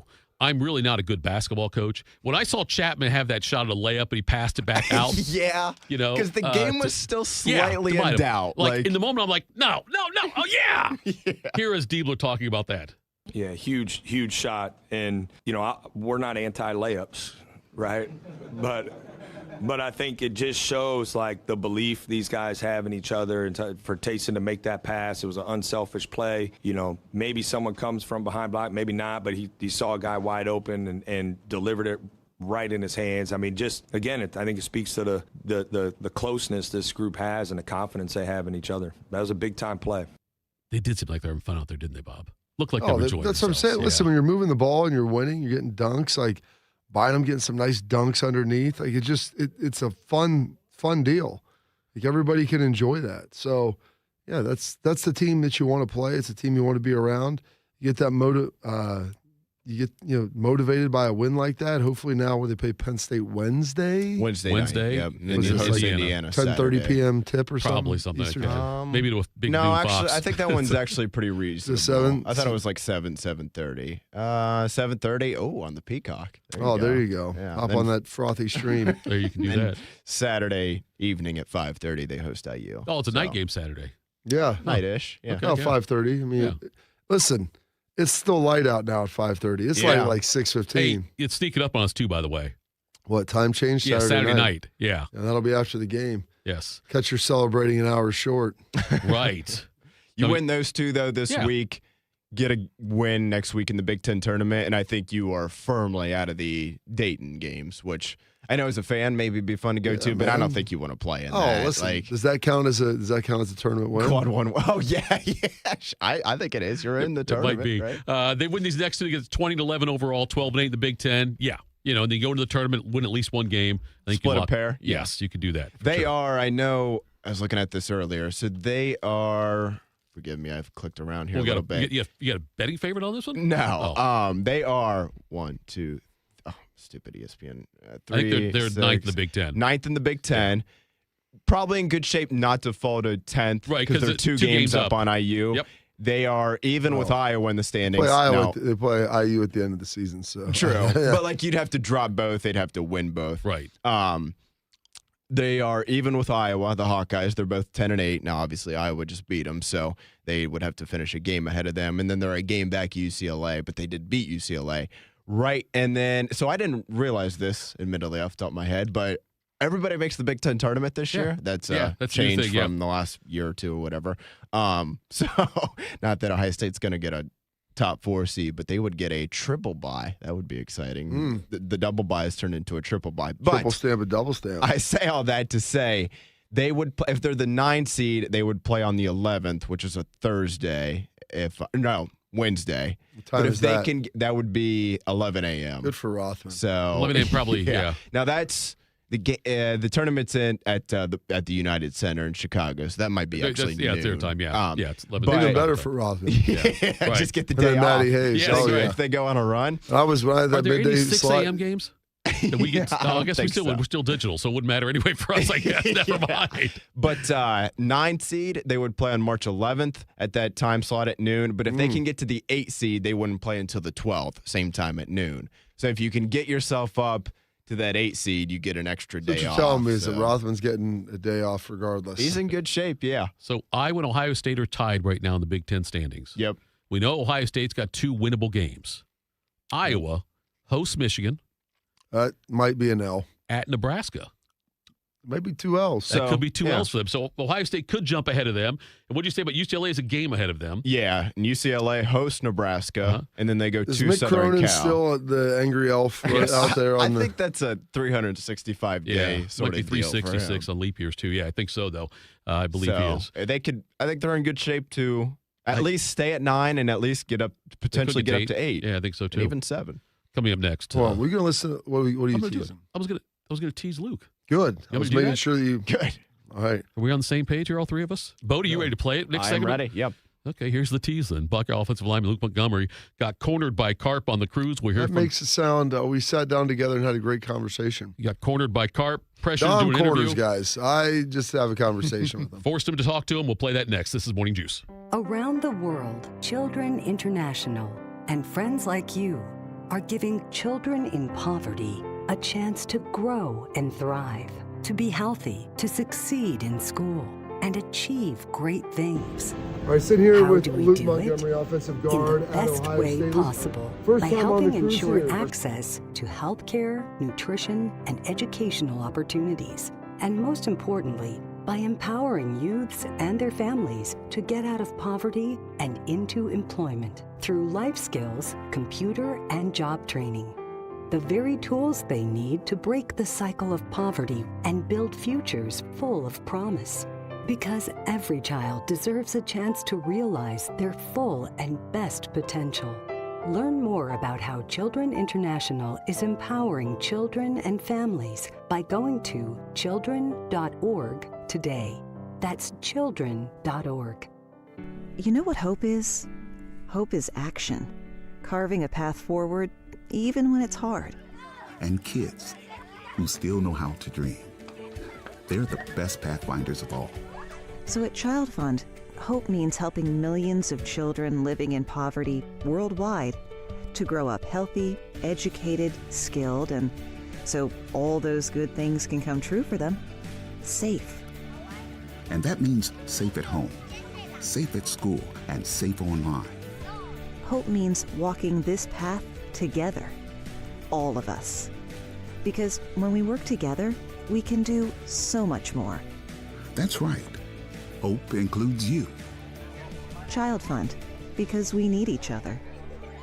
To learn how Child Fund works with children in 23 countries to help them achieve their full potential, visit childfund.org.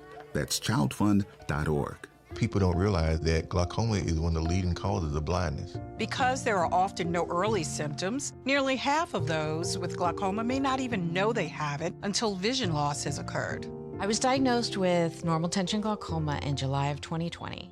And what we found out at that point was I had already lost 40% of my sight. And you think it only affects people that are, 75 or older, retired, grandparents, and that's not the reality of it. I didn't think at all glaucoma was going to affect me because I didn't know of anyone that had glaucoma, no one in my family. When you have glaucoma, you can't get back that sight that you lost. And so early detection and treatment is vitally, vitally important. Don't miss life's most beautiful moments. Schedule an eye exam today. National Glaucoma Research, a Bright Focus Foundation program, offers free resources and tips for healthy vision. Learn how to protect your sight at stopglaucoma.org. Attack and dominate. You're locked into Morning Juice. Sponsored by Riverside Bank of Dublin. Here's Bobby and Tito. Bobby, one of the things I love about you going on the cruise is the sound you bring back and the sound you send over. And honestly, I don't know when you usually record these things. This looks like dusk. This was before dinner, I want to say. Yeah. But I always wonder if anybody has had any cocktails in them before they talk to you. These guys had gone like deep sea fishing or something. Okay. There's a chance that I may have had some. First, there's a 101% chance you had some, Bob. I wasn't asking about you. I was asking about the subjects. Now listen, Thitoff, I don't appreciate the assumptions that are being made by you in this. So that's fair. We could chat about it off air while we hear from offensive lineman Luke Montgomery with Carp on the Cruise. All right, sitting here with Luke Montgomery, offensive guard at Ohio State. Luke, first time on the cruise here. First time. What have our thoughts been so far? It's hype. It's a lot of fun. Really good connections I've made in the past couple days. Met a lot of great people, and it's a top Ohio State fan. So it's been a lot of fun just being around them. What's it been like being around some of your teammates, current guys, but then also maybe some of your former teammates, Donovan Jackson, it's been a lot of with the league guys coming back. Yeah, I think the guys that are in the NFL right now, it's been fun to just catch up with them. But it's also fun to see some of my teammates right now just come out of their circle and come out of their just little, you know what I mean, out of the shell. Out of their shell a little bit, exactly. They're coming out of their shell, and it's been fun to see that and let other people see that as well. So.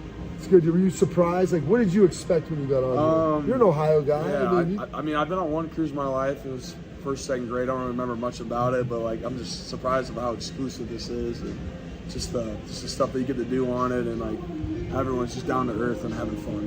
Ryan always talks about that, and just how big Buckeye Nation is. Yeah. You grew up in Findlay, so you had an idea of that. You play at Ohio State now, and this is your fourth year. Yeah, fourth and last at Ohio State. And did you have any idea though, the gravity when you see all this and you see the money being raised and the people that are around? Did you truly appreciate it the way you do now, maybe? Yeah, no, I truly appreciate it, and just how much the people love Ohio State, just in general, not even just football, but just in general.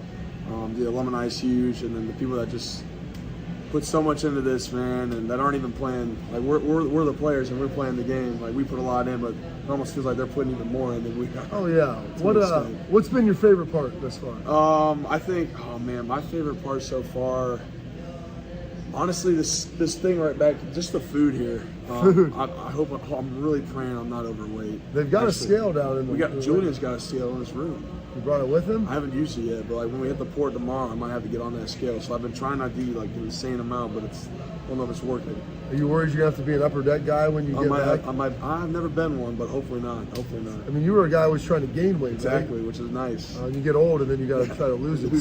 Lose it all. They've got those wood-fired pizzas, though. I just had one before you came over here. That's right. That was a little appetizer. That's good for you. Yeah. Favorite stop thus far? We've been to a handful of places. Man. Got a couple left. Honestly, so far, St. Martin's. We had a fun body boogie board day. Couldn't find any boogie boards. We just used our bodies, and the waves were pretty big. So once they started crashing, we would just roll right into the sand, and couldn't get the sand out of some places. That's good.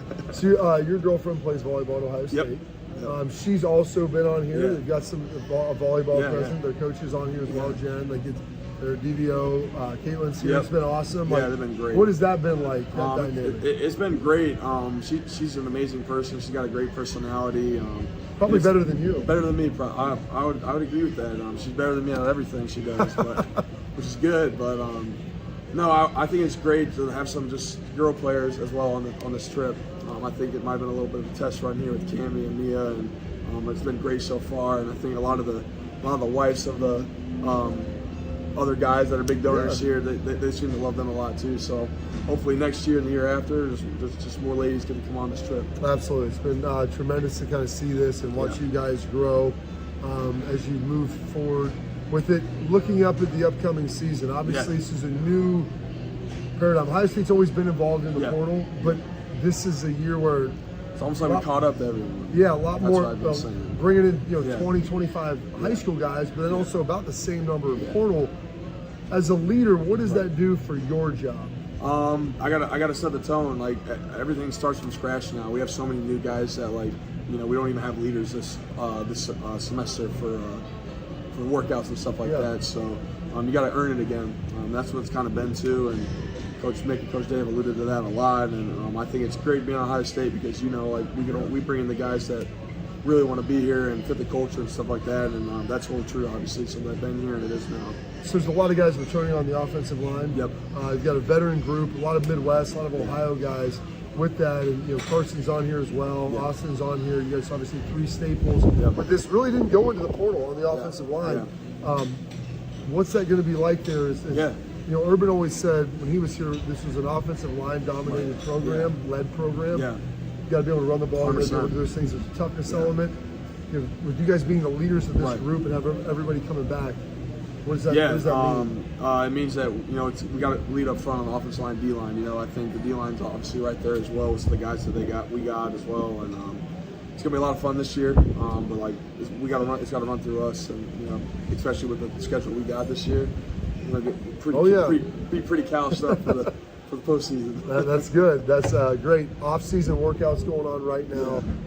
You guys are here getting a little bit of reprieve. Little nervous about this upcoming Wednesday. You got a mat drill coming back. First day back. What has that been like now? You've gone through it here a handful of times. First year, I would say, it was smooth, and then you hit the freshman breaking point, and you're like, why am I here? Why am I doing this? And that didn't hit me till the summer, but it's different. I feel like I get used to it, but I don't get used to it. It's always as hard as it is every year. So it's been great though. What's it like having? See, unfortunately, you get to see Schlegs here. What's it like having Schlegs in the weight room? 5-1 for life. That's always what he says to me. And then he hits you with the handshake. This is always him right here. Strength and honor. Strength and honor. Strength and honor. Oh man, Schleg has been great. And last time he was here, we won national championship. I love it. The year before, I think 2014. He was here. Schleg's. Believe me, I go, dude, you didn't even start here, and you have 2 national championships rings. I got 1, so I don't even know how that works.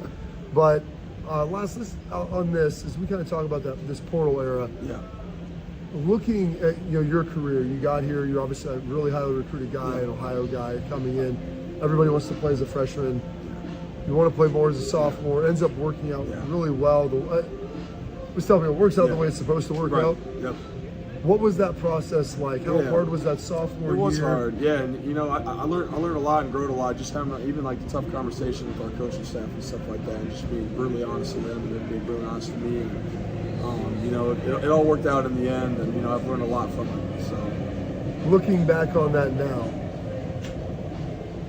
what did you learn from that process? And just learning how to kind of grind through some things a little bit. Actually, one of my favorite verses is Matthew 6:34. It says, "Do not worry for tomorrow, for tomorrow being worried upon itself." It's got plenty to worry about itself, bud. And that's what I'm saying, exactly. So just being in the moment and being in the present and just working on what we can and just trusting in God and leaning on His understanding so do you, because it's always on His time.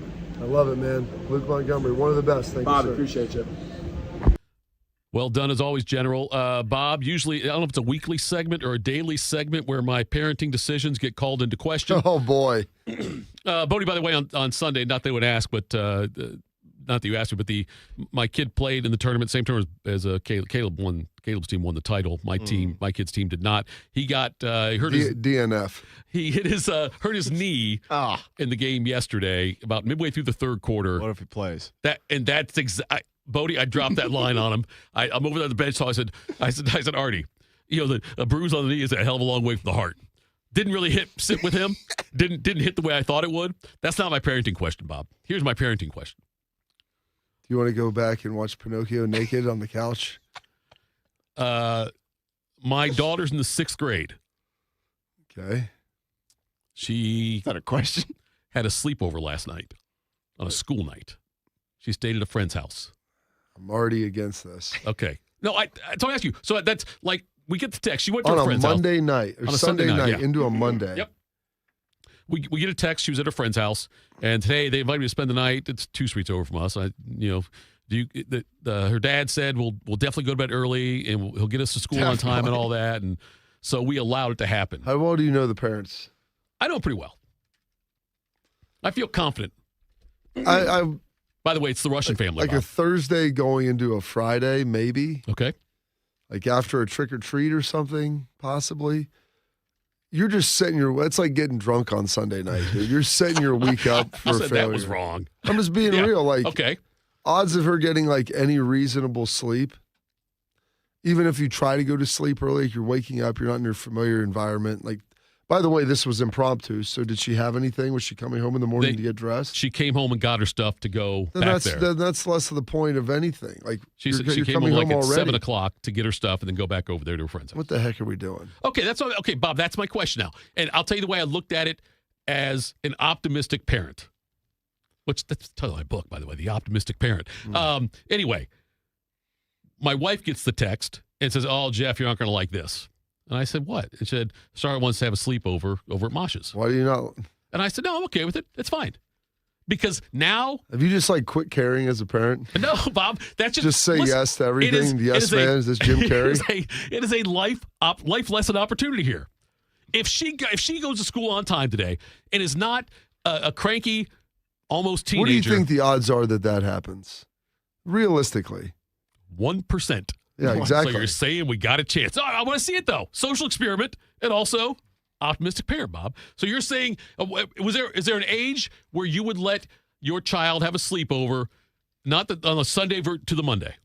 Sunday to Monday, very minimal, ever. Maybe a Thursday into a Friday. And I don't know. I don't know about the age. Probably they would get older. I don't know if any of my kids have ever done that. Like, unless we were out of town. Like, right. Oh, yes. Due to a necessity. Sure. I don't know. Probably in high school, maybe. High school. At that point, you're old enough to eat. You got to eat what you kill now. Like, this is your life. This is your life now, buddy. It's now or never. I remember taking... I had this conversation with my wife yesterday about dealing with one of our children in this situation. Like, if you're going to keep acquiescing and taking a knee, you're going to reap what you sow. Like, That's not taking a knee. Oh, coach, it's taking a knee. Let her spend the reason why your son fakes injuries all the time is because you let him stay at home on the couch. He doesn't fake injuries. He was really hurt yesterday, Bob. Hey, okay. I'll have him come over to the house today and watch him run around. He should be okay today. That's my point. There's no injuries that heal in 24 hours. It's called it's mild discomfort. We don't handle mild discomfort very well. And I love your son. I know but you do. you don't ever. There's never a time. Get up and go, and that's it. And if you don't get up, I'm going to pick you up, and then you're going to go. Exactly. See, and that causes... It's in there. Right. You just got to get it out. That's caused a rift, though, because he sees me... Look, with the other kids on the team, in all sports, football, same way. When they go down, usually I'm like, oh, hey, let's check on him, make sure he's okay. Yeah. Well, my kid goes down. I'm on the sideline yelling, come on, get up. He's fine. He's good. He's good. Get up. I'm doing that. Yeah. And he's like, Dad, why do you help out the other kids but not me? Because my job is to make you tough. I know. My job for the other people is to make sure their parents feel like your kids are loved and being taken care of. There's two separate job titles there. So when you have to coach your own kids, it's a little bit tougher. Right. And it's all right. I mean, I've watched people do that, and it's okay. But, like, part of it is the acquiescence of, like, hey, we're going to go home from driving 2 hours because you didn't like it here for 10 minutes. Or we felt tired, so we stayed home from school. Like, those aren't options. Just eliminate them from the selection set. Those are all load management, Bob. Coming up next, we will wrap things up and tell you what's got us juice. Morning Juice. Bobby Carpenter here with the Riverside Bank of Dublin Sports Money Report. When the game's on the line, you press hard, you hustle, you stay focused, and give it everything you got. Pressure brings out the best in people. That's how business works too. Have you ever met what seemed like an impossible deadline? Saved a deal from going off a cliff at the last minute? Here's Chuck Moore, CEO, and Travis Sanders, president of Riverside Bank of Dublin, on their local partnership and dedication to doing whatever it takes. Thanks, Bobby. At Riverside Bank of Dublin, we're proud to be on your team, helping local businesses manage cash, fund growth, and invest in what's next. From startups to seasoned pros, we bring the full court press every day for our clients. That's right, Travis. Our team at Riverside Bank is just as hungry as you are to grow and prosper. That mentality shows up in everything we do. Your business deserves a banking partner that's invested in your success. Look for a new branch location at Bridge Park in 2026. Tune in every day for the Riverside Bank of Dublin Sports Money Report. Visit their office at 6300 France Road in Dublin or online at riverside.bank. Hey friends, Beamer here, and I just want to let you know our son's about to turn 3 here this week. Baby boy number 2, he could show up any day now. And as you know, I got started on Awaken 180 because I wanted to keep up with the boys, with the babies. Well, it turns out that baby isn't a baby any longer. He has legs and he runs everywhere. Every parent knows this. Kids run their own schedule, so life in our house has gone from busy to really busy, and that's exactly why I'm grateful I started Awaken 180. Chasing a toddler is already a workout. Soon it's going to be 2 little guys who don't slow down. Since losing the weight, I've got more energy. I'm sleeping better. I'm not dragging through the day. I'm more present. And more importantly, I'm more patient. And that matters because this is not about looking different. It's about being active with my boys now and being there for them years from now. Awaken 180 gave me a clear plan, real coaching, and results that last. If you've got a busy season coming up or you're already in one, now's the time to do so. Awaken180weightloss.com. Get started today. Hey there, Jane Lynch here. You want to hear something funny? Too bad. You want to hear something uplifting that will inspire you? Good. Because today, I want to talk to you about Direct Relief, a humanitarian organization that does seriously good work when it counts. Fires, hurricanes, earthquakes. When disaster strikes, Direct Relief immediately shows up with medicines, medical supplies, and everything doctors and nurses need to save lives. Let's ship her out! Every day across the United States and around the world, they're making an enormous difference. If someone needs help, Direct Relief helps. No politics, no red tape. Hey, what you doing over there? Oh, I'm packing insulin for kids with diabetes. See, every box here is literally a lifeline for someone in critical need. So check them out at directrelief.org. You might just bring a smile to someone's face. Bobby Carpenter, husband, father, Buckeye. Jeff Thitoff, husband, father, idiot. This is Morning Juice. Final segment of the program. Mike's off there, Bodie? Yes, they No, are. that's good. I'll tell the world this. Kidding, Bob. I'm just kidding. Nobody wants to hear it. You want answers? I mean, I want Herb Brooks as the life coach of America. I'd be on board with that. Legs feed the wolf, Bodie. The legs feed the wolf, gentlemen. The legs feed the wolf. Because the legs feed the wolf, gentlemen. Gosh, that's beautiful. So great. Let's tell people what's Cruise on the leg is a hell of a long way from the heart with candy ass. Okay, go ahead. We good now? Let's do what's got you juiced. Wait, who are you kidding? What's got you juiced? Sponsored by Newman Roofing. For all your roofing, quote gutter, fish. or siding needs, call Newman Roofing today at 614-NEW-ROOF or visit online at newmanroofing.com. So, what's got me juiced? I'm seeing the roads were a little bumpy this morning, and I just found out today, it's coming through on the chat here, Hooters City Schools just canceled. West Lib has canceled. Yeah. West Liberty. I mean, I'm sure that there's a lot of schools like outside of 270 that cancel. I mean, I don't know if nobody expected this. It's not my job to expect it because nobody's on the roads when we get up. And worst case, have a 4-wheel drive truck, so we're going to be fine. But there was zero done. Zero. You fail to prepare. Fail to prepare to fail. Prepare to fail. It was like they thought that we were playing in Rochester today this morning. So you guys both get emails with like weather alert stuff. No, yeah, I don't. You're on that distribution list, right? Yeah. Okay, we talked about it earlier. Is it possible? Call it the fear list. Okay, should we encourage to get all the juicers on that distribution list as well, so they can also get the weather alerts? You got to watch the 10 TV weather impact. I'm just saying, Bob, maybe we should get the juicers, tell them how to subscribe to it, and they get the same emails you and Bodie get that apparently I don't get because weather doesn't impact me the way it impacts you guys. Due to recent trends and the data supporting an uptick in possible impacts for Monday morning, 10 TV weather impact alert day has been brought back for this period. In red lettering? It's hard to read. So should I be offended or should I be complimented? Should I feel good about it? Like offended, like, hey, they don't care if weather. I would love that if I could give you my subscription. No, it's okay. Your subscription. Either they think that I'm I'm not allowed to unsubscribe. I'm extra personnel and not essential, or they think I'm so good at navigating the weather, Bob, they don't need to warn me. They need to warn the weather about me. I'm trying. Maybe I'm like Chuck Norris, Bob, when it comes to weather. That might be true. Prepare for the storm. Right. I am the storm. Exactly. I mean, Saturday we canceled it and brought it back. I know. I mean, do you have any idea the emotional toll? The 3 vasectomies. Let's see here. I see 46 members as part of the Radio Ohio staff. And I'm not on there. And I don't see you on Nope. here. Yeah, I do see other people, too, that I'm like, why does this person need to know? I would argue you're higher on the chain.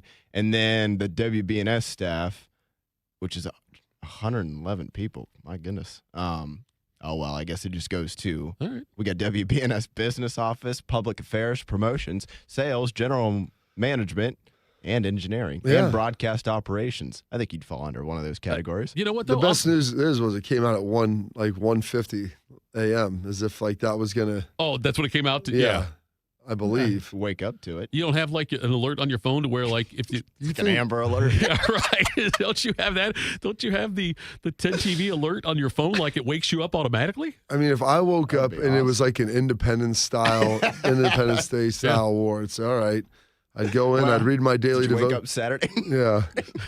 I'd read my daily devotional, do my 20 pull-ups, and then I'd go arm myself and get ready to go. But I'm not going to let that impact how I start my day. I suggest you pick up a weapon and stand the post. Like I looked out there, like, oh my gosh, there's a monster spaceship over here. And these guys are flying around shooting at F-35s flying around Cousin in here. Eddie flying that jet. Exactly, and that's the best part. That's Randy Quaid. It doesn't get any better. So I mean, but all these people are canceling school, which is crazy. I mean, I get it. It was rough. Like I said, I drove out.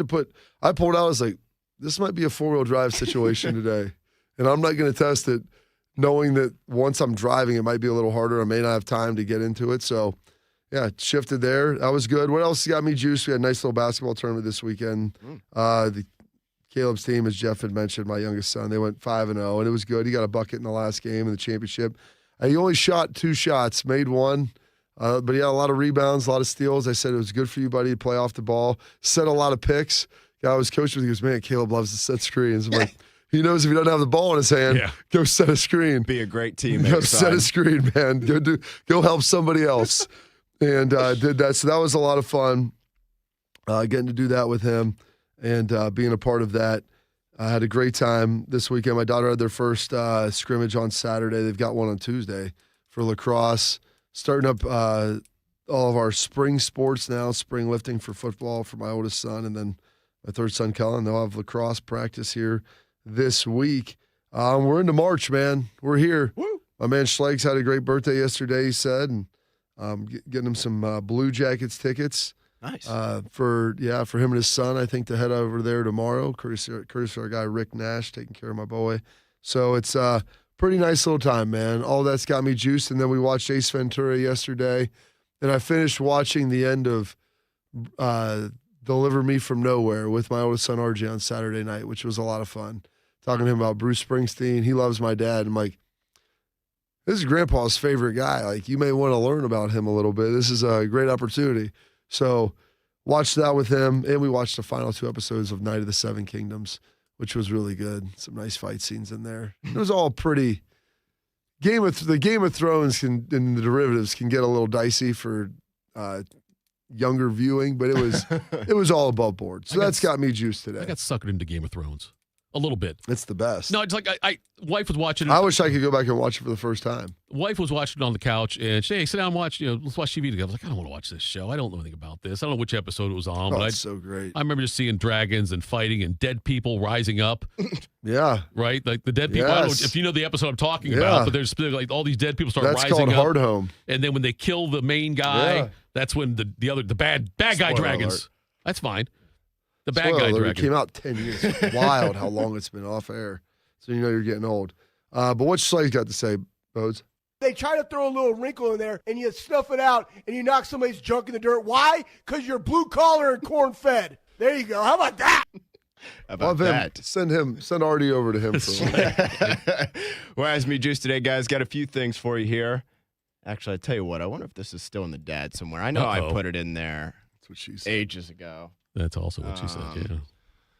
I'm going to have to narrow my search, but I'll continue. What had me juiced on Saturday night, speaking of movies, TV shows, and whatnot, I watched that, I'll call it newish, F1 with Brad Pitt. Is that good? I thought it was awesome. I've heard it's great. I absolutely loved it. It was so it was funny. As I was watching it, I kind of thought about this, and then I went and looked at it afterwards, and turns out the director of it was the same as this movie. It has a little Top Gun Maverick feel. Yeah. I don't really know why. If you watched it, I feel like you'd kind of get where I'm coming from on that. Well, it's because you're a movie critic. Like, you can sense the cinematography. I can't exactly explain and the congruency. I can just tell you. But it was awesome. I thought it was fantastic. It was really good. 2.5 hours, so a little bit longer, but Brad Pitt still got it, man. Still looks great. I think he's like 60 or 61, but yeah, it was really good. Now, I will say, I know absolutely nothing about F1 racing and cars and whatnot, so I feel can't like speak. you do now. Yeah.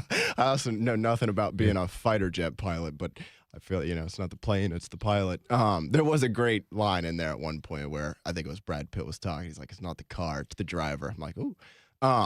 So I can't really speak to the realness of it, but if you're one of those people that either knows nothing about cars, then you're like me, you're in good shape, you do enjoy it, or if you're one of those people who can just enjoy a movie for a movie and not have to critique everything about it, you'd probably like it too. So that was great. And then, yes, it is still in the dad, Tito. Our boy, 4.36 in the 40. Love burst over the middle. Love to the end zone, and the Irish take the lead. That had me super juiced on Saturday. I wasn't sure what he was going to run because I knew he's a track guy from high school, and he's obviously fast. So I didn't, breaking news on that one. But, man, once you get under that 4.4 mark, I wonder if we're going to hit a day where dudes just start doing like 4.1s. Why stop at 4? Why not at 3.9? Be running as fast as cheetahs. But that had me super juiced when I saw that on Saturday. Very happy for my guy, Jay Love, as he, I think he locked himself into the top 10 picks there. Oh, yeah. For sure. Unfortunately, Sonny Styles did as well, but we're not going to talk about things that don't have us juiced. And then last but not least, I was just really tired last night, so I called it a night pretty quickly there. I was probably halfway through the second quarter. Game was within, 2 or 3 points, and then woke up. Celtics won by double digits again. They've been playing really well. And Neemias Queta, 27 points. Guy's been awesome this year. No Joel Embiid for Philadelphia, but that's all right. No Joel? No Joel, yeah. You'll find this hard to believe, Bob, but his knee was banged up, so he's going to miss a few games. He'll be back maybe next week, but he's going to miss the 65-game qualifier, I think, for some of the MVP and All-NBA awards, but that had me just when I woke up and saw the score there this morning. My drive-in, Tito, was perfectly fine. I'm sure it was. You came early enough. You're right. Yeah, that's what she said. Anyway, no. So have you met Buckeye Frank, Bobby? There's a decent chance I've met a lot of people in this chat. I'm not positive who. Right. No. Buckeye Frank, he's 2 years older than me, went to Brookhaven also. He says he was at the Combine, and they had something outside, and he ran a 4.740. That sounds pretty impressive. That's true. That'd make him 56 Untrained. years old. At 56? Yes. That may have been downhill and shorter than 40 then. Wind aided potentially also? All the things. Could have been that. Anyway. 57. If you're not somebody that trains, the 40's all on the start. And so if you don't train legs and work on that, it's really hard to be good at it, especially as you get older. So what's got me juiced? Yes, this basketball tournament this past weekend, there were 3 UA teams there, and your team is there as well with Caleb out there playing with those guys. And it was fun seeing that and seeing some of the there was a second straight week where we've had tournaments. We had another one coming up this weekend. But I love seeing the boys bond during that. You know what I mean? And like the time in between games when they can hang out and stuff like that. And the time after games. We've gone to like someone's house and hung out. That's so much fun to see the kids that are competing together athletically and competing against each other athletically as well in some cases, and still, getting together and hanging out and cheering each other on, which is always fun to see. And sticking around and watch some other guys play. That's a good thing, I think, for all the kids. So I enjoy all of that. That's fun for me. What else has me juiced? It's this morning when I woke up, when I walked out to my car, look, you know this, Bob, and so do you, Bodie. I usually cut it pretty close on. I get in here usually about 5 minutes before showtime. And today it was like 1 minute before showtime because of the weather. But the snow, though, I know it sucks. I love the snow, though. I love it. I love the snow. Not in March. It was so beautiful this morning. It was poetic, walking out. I could have written a poem, Bob, if I had time about the snow. But something about just seeing it, and when there's no one else really on the roads except my slow ass driving in under the speed limit, Bob, as I did. But there's just something very surreal, very serene. Do I have any more words? Very calming when you see that.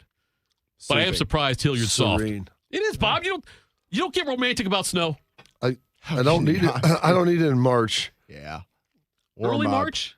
When you're I don't need it at all in March. Within a week of, or the week, I guess I could say, of daylight savings. Yeah, it's time. Although it's supposed to be like 70 degrees later this week, so I'm not going to stick around too long. Snip, snap, snip, snap. That's the problem. Buckeye Frank is listening, by the way.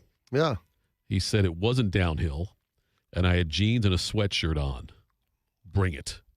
I don't know. We're not trying to bring it to Buckeye Frank, but anyway. So he said it's jeans and a sweatshirt and not downhill. So anyway, there you go. I don't know Slow if track. So Emily in the chat mentioned she might go to the combine next year. I don't know if I'd enjoy the combine or not. Like go watching it. Well, like you're not.